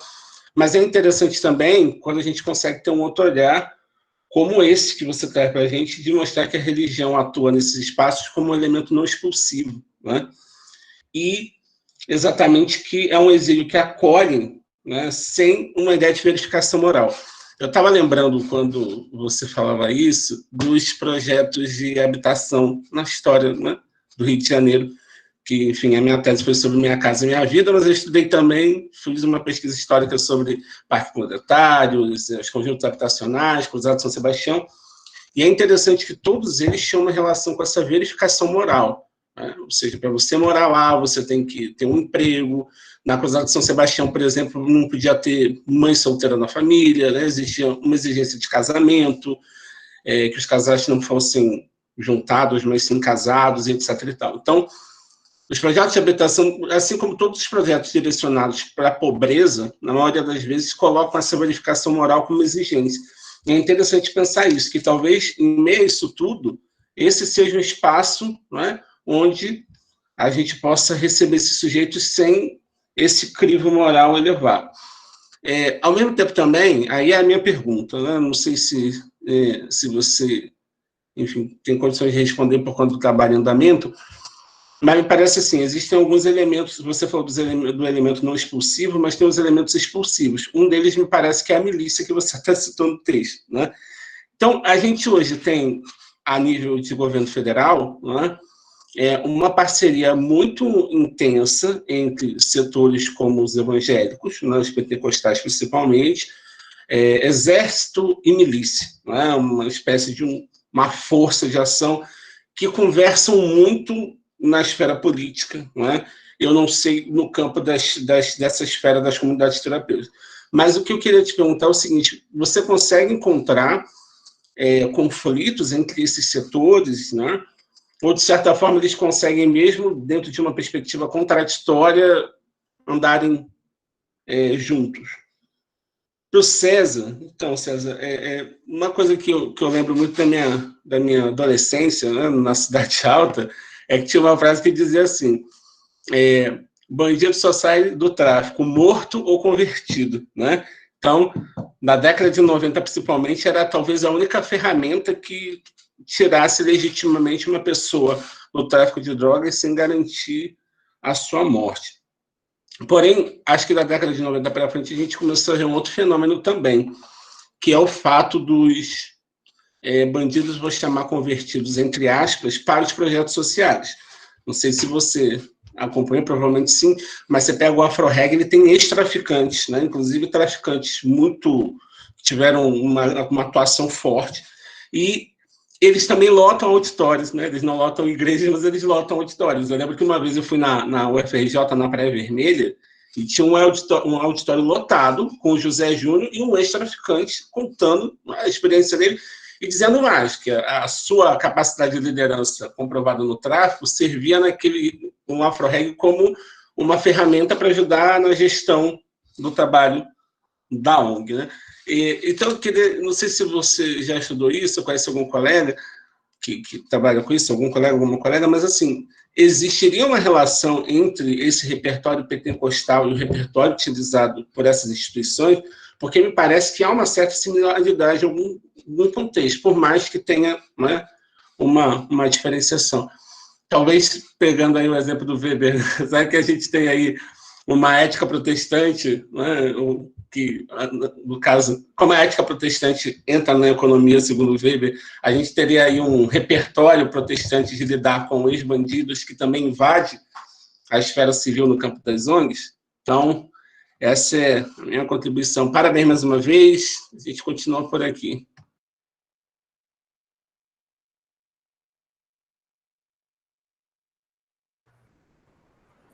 Eu posso ler as perguntas? Vocês vão anotando? Tá bom. O Joel, ele coloca para o professor César, né?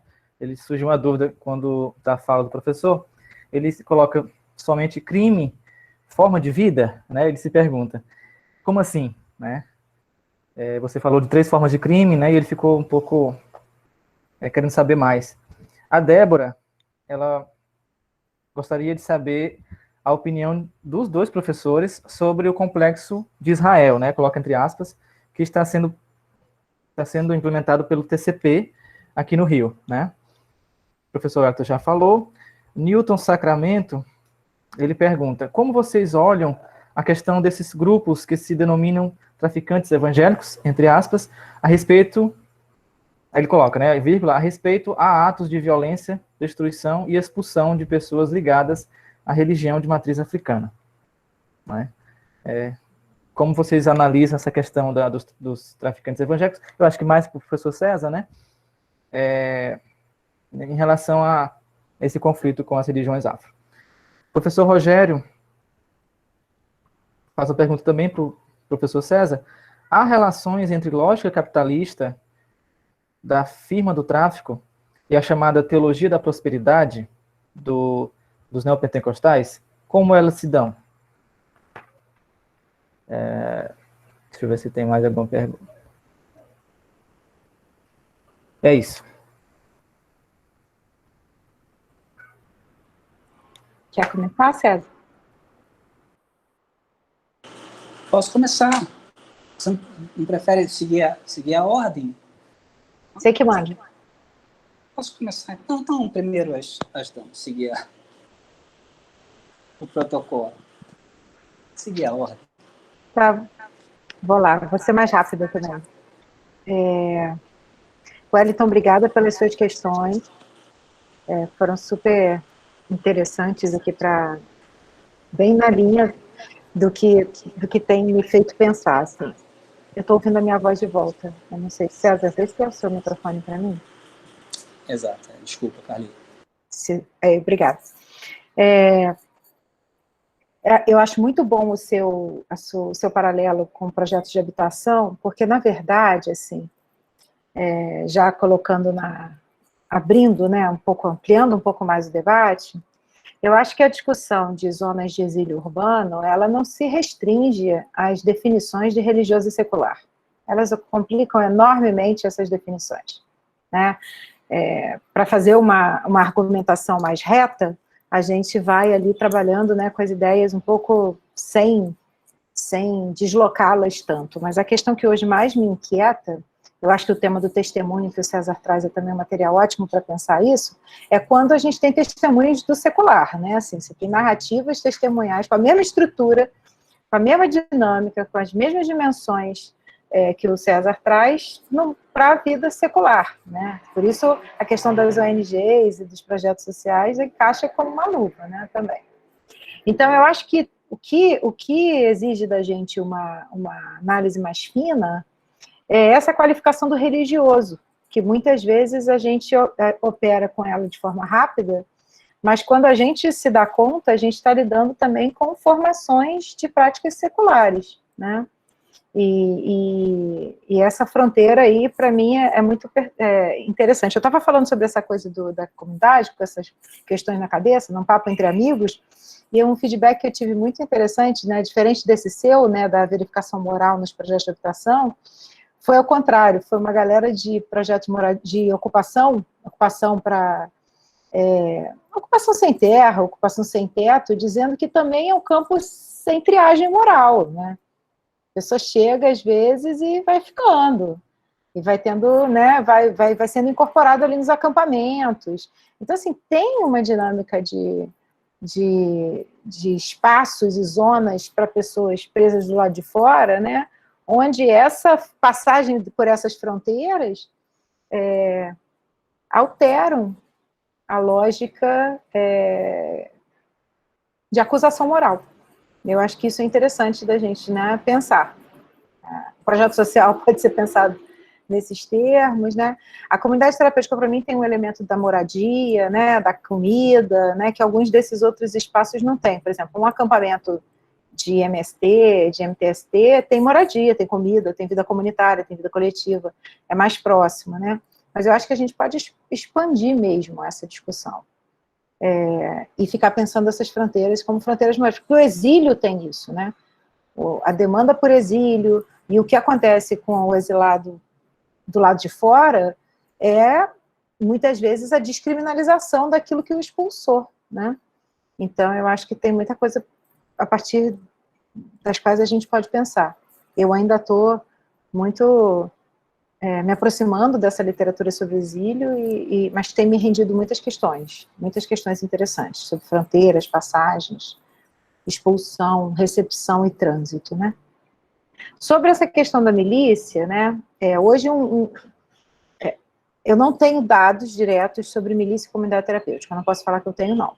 Até porque dados sobre milícia são, até onde eu consigo pensar, dados muito difíceis, mais difíceis do que o do tráfico, em termos de articulação explícita, né? Porque uma das características da milícia é uma invisibilidade. Então, fala-se da milícia, mas é diferente do nível de evidência, né, que a gente consegue ter. Eu acho que, inclusive, por exemplo, muitos ex-traficantes, traficantes com quem se conversa, tem esses espaços, né, tipo igreja, projeto social, tem alguns lugares onde você encontra essas pessoas com suas narrativas de ex, ou sua narrativa de luta, né, de afastado, de aproximado, né, não é tão impossível você ter narrativas que a gente, como pesquisador, possa dizer, a gente ouviu o cara contando sua história. No caso da milícia é mais complicado, né? Essa visibilidade é mais difícil.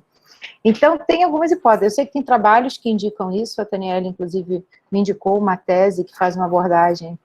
A tese que, na verdade, no âmbito da tese, acho que nem está na tese, no âmbito da tese tem algumas pistas, está tudo meio assim, então eu não tenho dados diretos. Agora, sobre o governo federal, vamos triangular isso aí, há uma mudança muito forte no cenário das comunidades terapêuticas, né? As comunidades terapêuticas foram sendo incorporadas nas políticas públicas, na interface entre justiça e saúde, né? Que é um outro debate que eu faço em outro lugar, né? Que é essa discussão de como é que a religião ela é perigosa para o campo da saúde mental, por isso tantas críticas à comunidade terapêutica, mas, por outro lado, muito bem-vinda ao campo da discussão de segurança pública e justiça.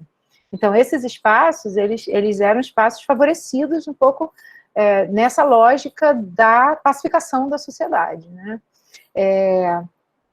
No governo Bolsonaro, e pela mediação, inclusive há um deslocamento os editais de financiamento das comunidades terapêuticas eram formulados no âmbito do Ministério da Justiça, e hoje eles são formulados no âmbito do Ministério da Cidadania, e com um coletivo de mediadores que inclui o Ministério de Direitos Humanos, né, que é a presença aí forte do Osmar Terra, pela cidadania, e da Damares Alves, pelos direitos humanos. Então, há uma fala clara do governo de reconhecimento público do trabalho desses espaços. Isso é uma movimentação importante que está acontecendo no cenário federal. Como é que junta governo federal, milícia e comunidades terapêuticas, né? Eu não tenho como desenvolver, porque seriam hipóteses arriscadas que eu não posso confirmar. Agora, também, assim, eu acho que é difícil quando a gente fala de comunidades terapêuticas, porque às vezes a gente fica também na questão da triagem moral, né?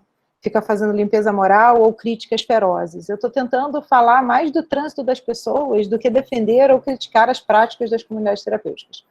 Porque acho que tem muita gente fazendo esse trabalho. Então, me interessa hoje pensar a partir das pessoas e seus percursos. E como é que elas param, saem, como elas mesmas falam, criticam. Eu acho que também é isso, né? Como já diz a sociologia pragmática, né? Tão discutida por esses interlocutores que o César trouxe, né? A gente está falando de autores competentes para avaliar suas vidas. Então, assim, as pessoas passam por comunidades e fazem críticas, essa é ruim, essa é boa, ali não é legal, esse pastor não rola, ali tem um negócio muito esquisito acontecendo, ali só tem bandido, ali não acontece nada, e outros não, esse lugar é sério. Então, eu acho que a gente está precisando ouvir também esse outro conjunto de críticas feita pelos próprios sujeitos que circulam por esses espaços, como atores competentes que não precisam ser salvos pelos intelectuais ou pelos profissionais de saúde mental, porque, né, eles também têm uma história para contar sobre essa sua crítica.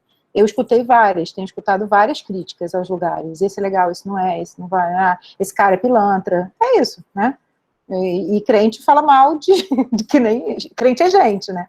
Então, assim, fala mal, faz crítica, então eu acho que Então, eu também não pretendo fazer limpeza moral, não. Sabe-se que tem uma articulação política, porque é isso. Os evangélicos, para eles terem poder econômico no país, é bem mais difícil do que os poderes católicos, que já estão instituídos.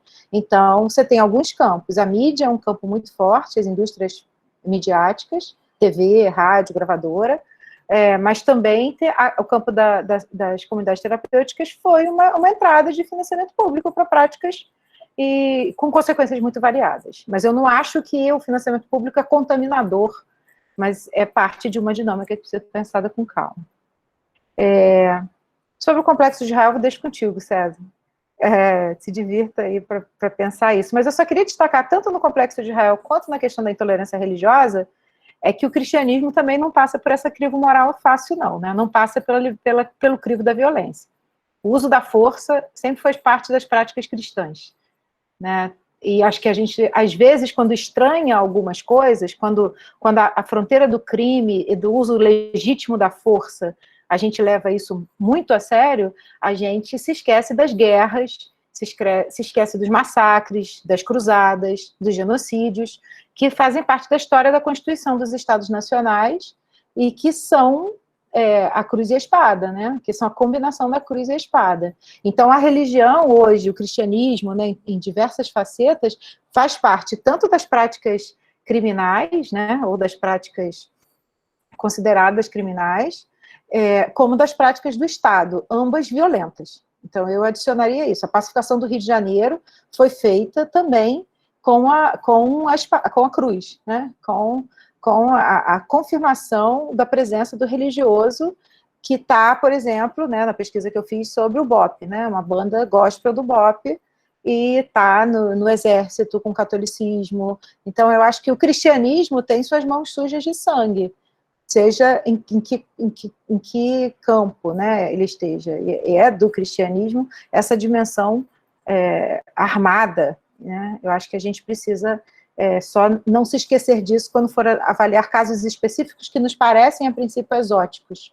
Mas muitas milícias, muitas forças assim, milícias mundo afora, têm um componente religioso. E várias religiões, inclusive, diferentes. Obrigada, gente.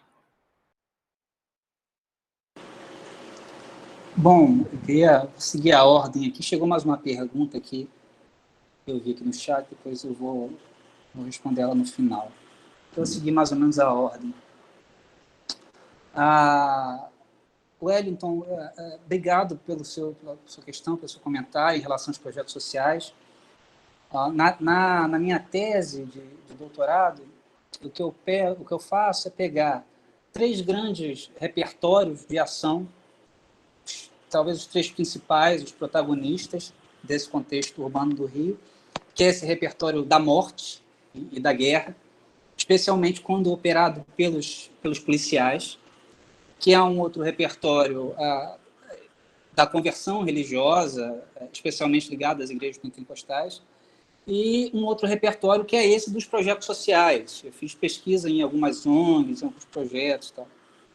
E aí eu faço na tese, na verdade, eu vou vendo como essas 3 coisas vão fazendo arranjos na vida cotidiana das periferias urbanas do Rio de Janeiro, né? Então, se você tem, por um lado, enfim, policiais matando, evangélicos convertendo e projetos sociais, enfim, incluindo no mundo do trabalho, da cidadania, etc., né? Se você tem esse tipo de arranjo, por outro lado, você também tem, enfim, como a Cristina fala, bandidos evangélicos, né? Você tem policiais evangélicos, tem bandidos trabalhadores, pessoas que estão ali inseridas totalmente no mundo do crime, mas, ao mesmo tempo, mantêm uma rotina de inserção no mundo do trabalho formal e informal. Então, essas coisas vão se arranjando, esses repertórios vão se articulando de muitas formas distintas, né? Os repertórios do social, da guerra e do pentecostalismo. Eu vi aqui uma pessoa completamente abismada com a ideia de existirem bandidos trabalhadores. Mas é possível, é possível. Bandidos pessoas que estão ali imersas no mundo do crime e que, ao mesmo tempo, fazem algum tipo de... enfim, estão inseridos também no mercado de trabalho formal. Por exemplo, isso acontece com a maioria dos ladrões, né? Os ladrões, em geral, eles estão inseridos no mercado de trabalho formal, eles também trabalham. E, ao mesmo tempo, enfim, têm as suas atividades criminosas. No tráfico é um pouco mais difícil, por causa da própria natureza da rotina do tráfico, né, que exige mais tempo, exige mais compromisso. Mas aí eu não tenho condições de entrar nesse juízo de valor, na verdade, né, de que esses repertórios poderiam ou não poderiam se misturar. Eu não entro aí, eu apenas vou descrevendo o que acontece no cotidiano das periferias, né, como é que eles vão se articulando, na verdade. Então, eu faço um pouco isso na tese, mostrando como é que essas coisas vão se arranjando. E aí tem uma coisa muito interessante em relação aos projetos sociais, que é essa similaridade toda que você já notou com o repertório pentecostal. E aí tinha uma liderança de um projeto que ela fazia o seguinte, ela pegava histórias enfim, se articulava com algumas pessoas que saíam do crime, especialmente lideranças, não qualquer pessoa que sai do crime, não um vacilão qualquer, não um vapor qualquer, não uma pessoa da hierarquia, mas especialmente quem está no topo. E fazia eventos enquadrando aquelas histórias como histórias de superação. Olha só, e aí tem toda uma articulação assim, um repertório neoliberal mais amplo, né? Que essa coisa de ser empreendedor de si mesmo, ou como é que você vai construindo a sua própria vida, você faz sua barraquinha, você faz não sei o quê, você larga aquela vida. Então, esses projetos sociais tinham essa articulação também com essa coisa, sobretudo desse sujeito que se torna empreendedor de si. Mas tem uma coisa interessante, que os projetos sociais, num primeiro momento, eles parecem que não tem nada a ver com a sujeição criminal, né? Que eles não acham que as pessoas são bandidos de verdade, né? Eles acham que são pessoas que foram vítimas da desigualdade e tal, etc. Mas aí, quando a gente vai examinar a fundo os projetos sociais, a gente vê como é que isso aparece, né? Na tese, eu conto um pouco um caso de um dos projetos que eu examinei, que botava ex-bandidos em contato com empresas, né? Arranjava emprego para os caras. E aí, as pessoas que faziam, faziam essa mediação, colocavam os ex-bandidos em contato com empresas, eles eram também ex-bandidos. Eles também tinham passado pelo crime e estavam ali trabalhando naquela ONG, no projeto social. E eles diziam o seguinte: olha, tem que saber quem quer sair do crime mesmo, quem não quer sair. Porque se a gente pega muita gente que está aqui só querendo se esconder atrás do trabalho, a gente queima o filme da empresa. Então, a gente precisa desenvolver aqui mecanismos que ajudem a entender quem é que está sendo sincero e quem não está sendo. E eu perguntava, tá, mas como é que vocês sabem? Ele dizia, é fácil. Por exemplo, um cara sai do crime e vem aqui. Aí a gente tem uma vaga de emprego de pedreiro. O cara diz que não quer, o cara diz que não vai trabalhar de pedreiro. Esse cara é bandido. Né? A lógica era essa, né? Esse cara é bandido. Né? Então, um cara que não se submete a qualquer emprego, ele escapa dessa ideia de vítima da desigualdade, etc. Uma outra coisa que eles diziam é que se o cara chega lá, ele não é casado, ele não tem pretensões de casar, ele só quer saber da zoeira e tal, então eles identificavam isso também como um indicador assim, de falsidade da sua vontade de sair do crime, na verdade. Então, os projetos sociais eles vão produzindo esses indicadores de sinceridade para poder medir ali, porque é uma questão importante para eles. Né? É uma questão importante nessa construção da credibilidade do projeto. Nessa credibilidade. Aqui a gente tira mesmo. Né? Aqui a gente é diferente da prisão, que é a escola do crime, que só reproduz, aqui a gente tira mesmo.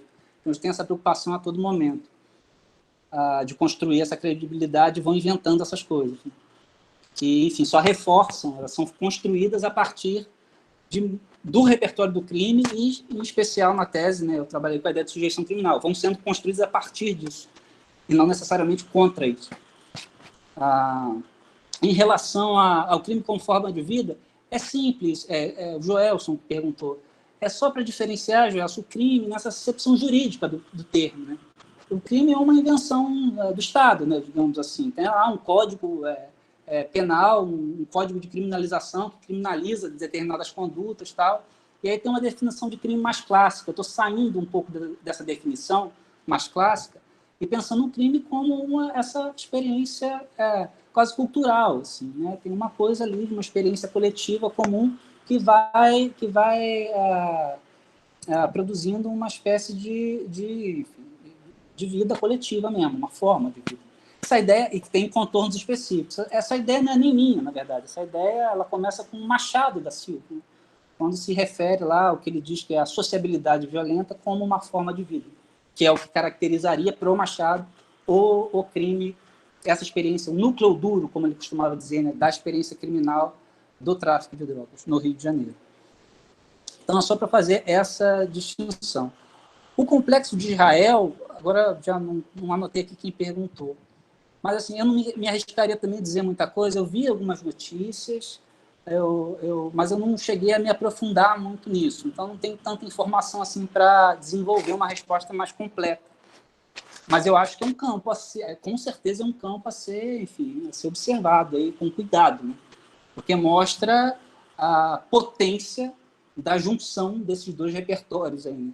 Que pode, enfim, se desenvolver de múltiplas formas.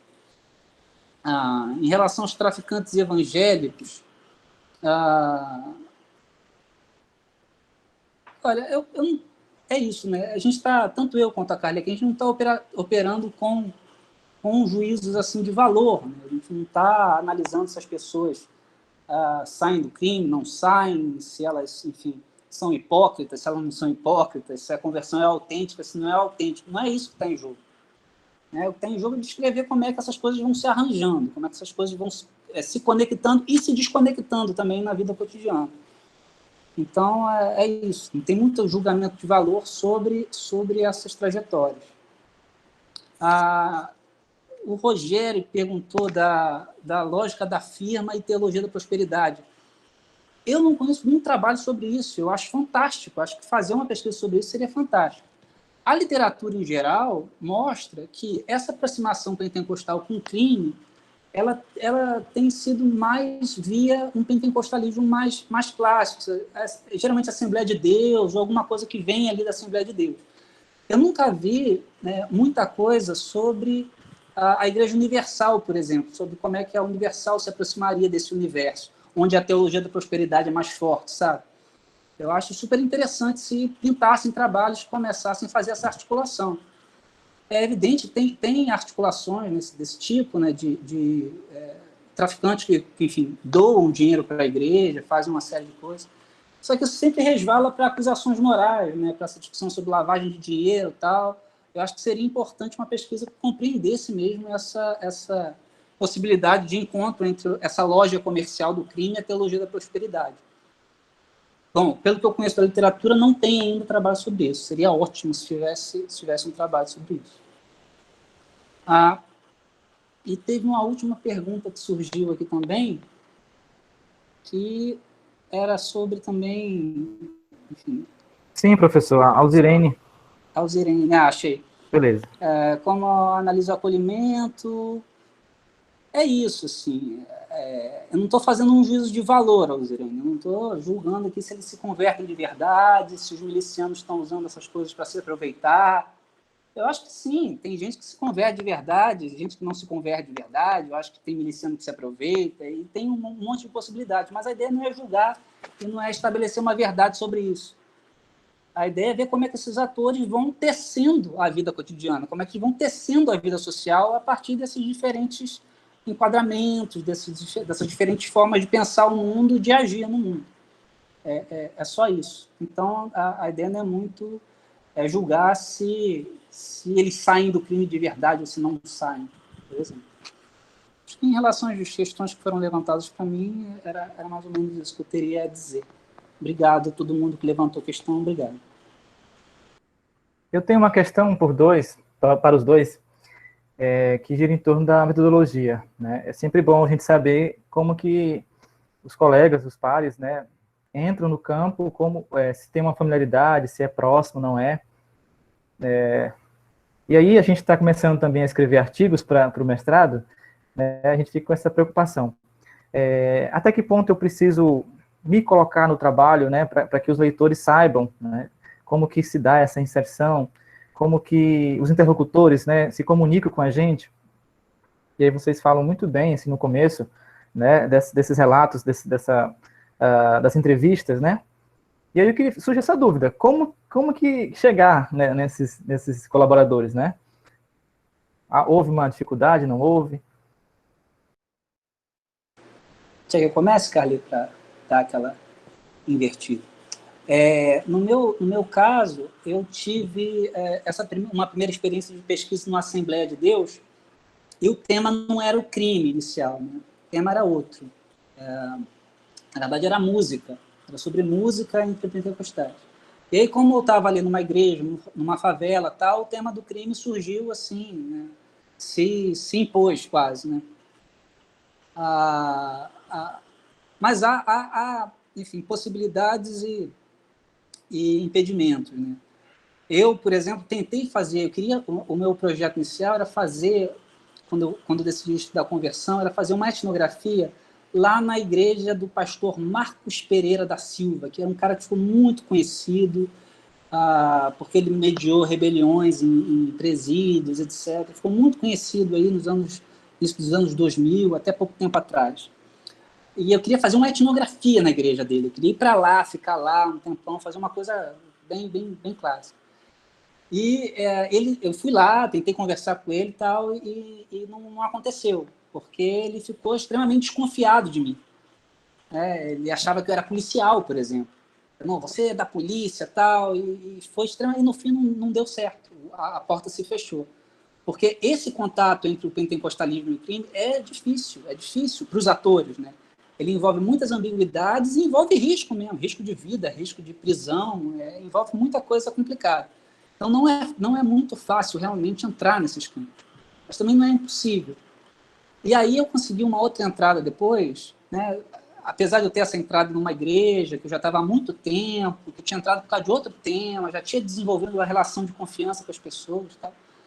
E aí, depois, de uma outra forma, através de um cara que eu tinha entrevistado há muitos anos, não tinha nada a ver com a igreja por onde eu tinha entrado nessa rede, ele me levou num centro de recuperação pentecostal, que ficava nessa mesma cidade.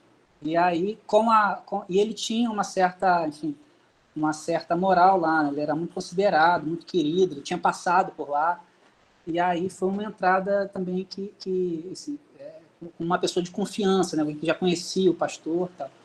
Se eu fosse sozinho, com certeza teria mais dificuldade.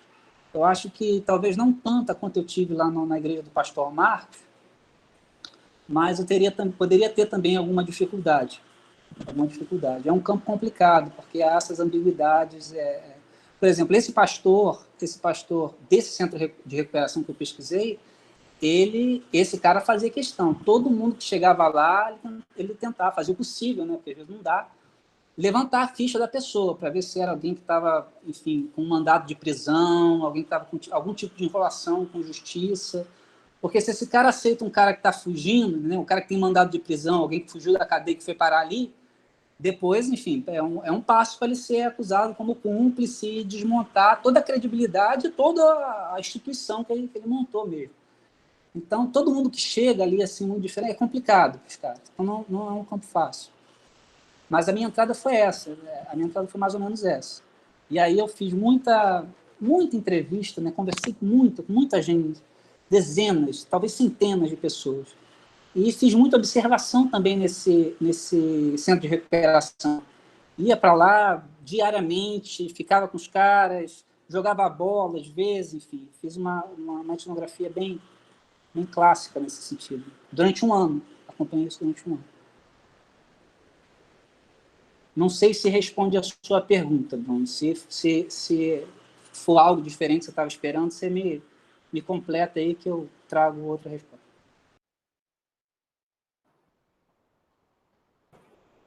Foi muito bom ouvir o César antes. Porque a primeira coisa que eu pensei é como é que faz diferença essa questão do gênero, né? Quando a gente pesquisa pentecostalismo e crime, as possibilidades e impossibilidades de aproximação e de campo mesmo, né? Faz muita diferença. A igreja do pastor Marcos, que o César citou, foi uma igreja que eu frequentei durante 5 anos. Né?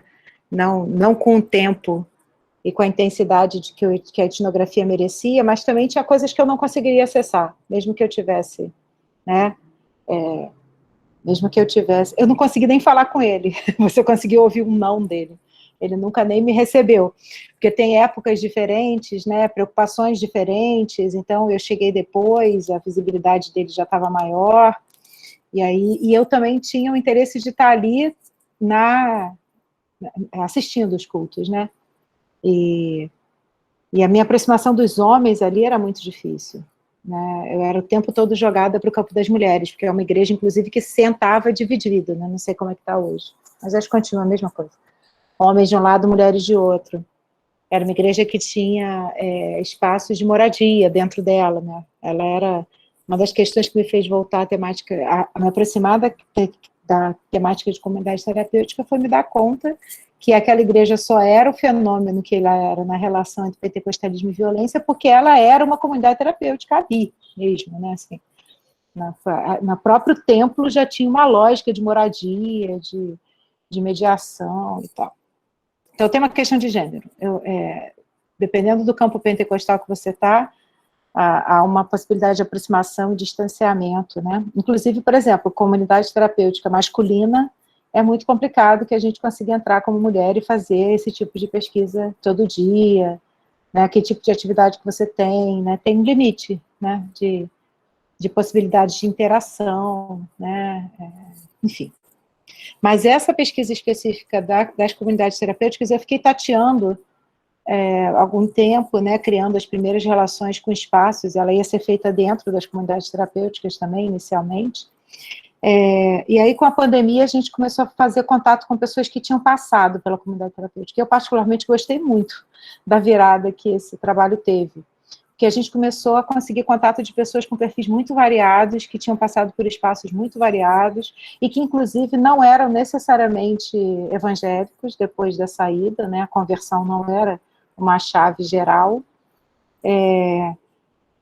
E com isso também a gente conseguiu ter tipos de conversa, né? De tipos muito diferentes com essas pessoas, por causa dessa coisa do bate-papo de WhatsApp, né? Porque a mediação do WhatsApp, eu fiquei pensando, ouvindo o César, né? Que a gente que já ouve tanto testemunho em igreja, né? Que esse formato, né? Do testemunho, como é que na conversa do WhatsApp a coisa entra e vai entrando e saindo desse modelo, sabe? Porque tem uma informalidade, a pessoa não tem todos os elementos, né, como você falou, não tem todos os recursos, não tem toda a montagem, mesmo que não seja, né, essa coisa, não estamos falando montagem como uma coisa falsa, mas falta o setting, né, falta o templo, falta a praça, falta o lugar para dar o testemunho, falta a audiência. Então a conversa pelo WhatsApp rendeu um bate-papo que pôde ser manejado de formas diferentes, assim. E mesmo as conversas que a gente teve pessoalmente, né, eu fui conversar com um dos entrevistados numa igreja, né, é isso, passei a tarde, fiquei conversando, em tempos de pandemia tem isso também, né, senta, toma um café, então foi uma experiência diferente, difícil tomar decisões sanitárias, porque aí um elemento que o César traz, né, esse cara, por exemplo, eu estava tentando conversar com todo mundo pelo WhatsApp, mas ele falou, o meu testemunho sou eu, né? Então se você quiser ouvir o meu testemunho, você tem que me ver, você tem que vir aqui, você tem que ver a igreja. E eu falei, cara, não dá para essa altura da relação falar, sinto muito, não vou. E aí já estávamos ali em julho, agosto, as coisas de distanciamento social um pouquinho mais claras na cabeça, julho, isso. Aí eu falei, vamos lá, aí fui. Então é isso, aí você né, teve pesquisa em abrigo de Covid, inclusive, esse abrigo que a gente teve conversa. Então, pegar as pessoas, os egressos, né, os ex-internos, outro ex para a gente, né, César, assim, o ex-interno, ele não é exatamente o ex-bandido só, né, ele tem muitas outras faces, e eu gostei disso, né. Agora, tem uma coisa que eu também quero fazer depois, quer dizer, quero fazer muitas coisas, né? Eu faço muitas coisas, gosto de ir deslizando a pesquisa, deixando ela correr. Por isso que eu e César também cruzamos pelos mesmos interesses no campo, porque a gente deixa o pentecostalismo correr, né? Então a gente vai com ele. Então, se tem bandido, se tem polícia, se tem um foro, a gente vai se aproximando, né? O César com muito mais material etnográfico do que eu.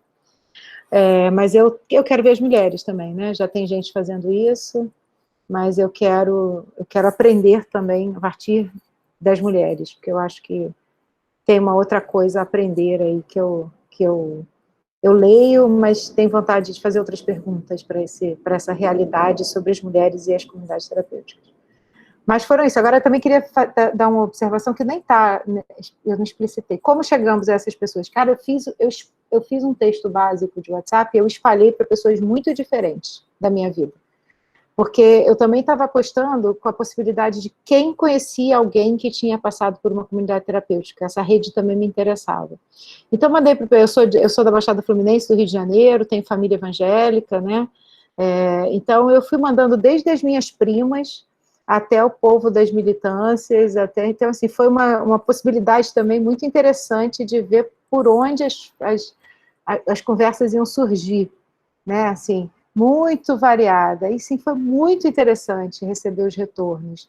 Então, tem aqui, por exemplo, amigos de prima minha, nessa história que eu estou contando, tem pessoas indicadas por colegas da universidade, então, assim, eu deixei o meu pertencimento, né, perguntando a minha posição, né, eu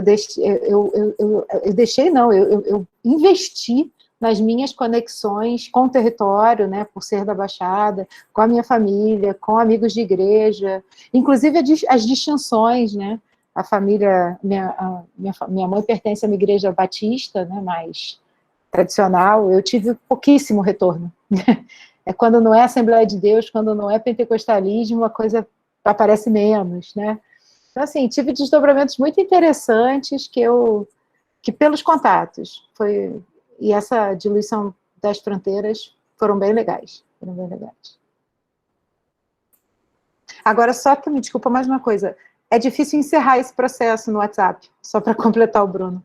Você começa conversas, aí de vez em quando eu vou lá e peço desculpa porque eu sumi, aí faço uma conversa, eu não sei ainda como que eu vou fazer com isso, porque as pessoas, né, fiquei semanas intensas com eles, aí de repente eu tinha que escrever, porque eu estou fazendo esse texto com um prazo, eu quero continuar depois, então ainda estou também tentando entender, porque o WhatsApp é diferente, né, ele tem um todo dia ali, e eu estava mais presente, de repente eu ando meio sumida, então estou ainda também eu e as outras pessoas com quem, né, a gente está pesquisando aí, estamos aprendendo a como manter a ética na pesquisa, a ética da parceria, do contato, também em tempos de pandemia, o WhatsApp. Tem que surgir um novo Goffman, né, para escrever um novo livro chamado Rituais de Interação na Internet. De fato, as regras são outra coisa muda, né? A ausência do corpo físico é um negócio perturbador.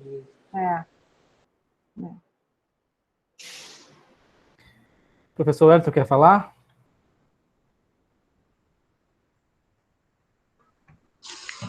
Só agradecer mais uma vez, né? César, Carli, enfim, estamos extremamente gratos pela noite de aprendizado. O pessoal que participou do evento, mês que vem a gente vai fazer uma outra edição também, uma edição em outubro, outra em novembro, e aí a gente comunica por e-mail também, dá as referências, o link e assim por diante, tá bom? Agradeço aí a presença de todo mundo, principalmente ao César e Carli. Que a gente se encontre aí nos congressos, né? Ou que vocês venham um dia para cá também, conversar com a gente pessoalmente. Pô, seria lindo. Tomara que role. Obrigada, Wellington. Parabéns pelo trabalho de vocês aí também. Obrigado. Também quero te agradecer mais uma vez, Wellington, Bruno, obrigado aí, Wellington pelo convite, Bruno pela mediação e Carli pela parceria aí, dividindo uma mesa mais uma vez. Obrigado. E obrigado a todos aí pela atenção. Valeu. Muito bom. Bruno, obrigada por cuidar da gente também. Foi um prazer. Muito aprendizado. Valeu mesmo. Boa noite a todos e obrigado mais uma vez pela presença. Obrigada.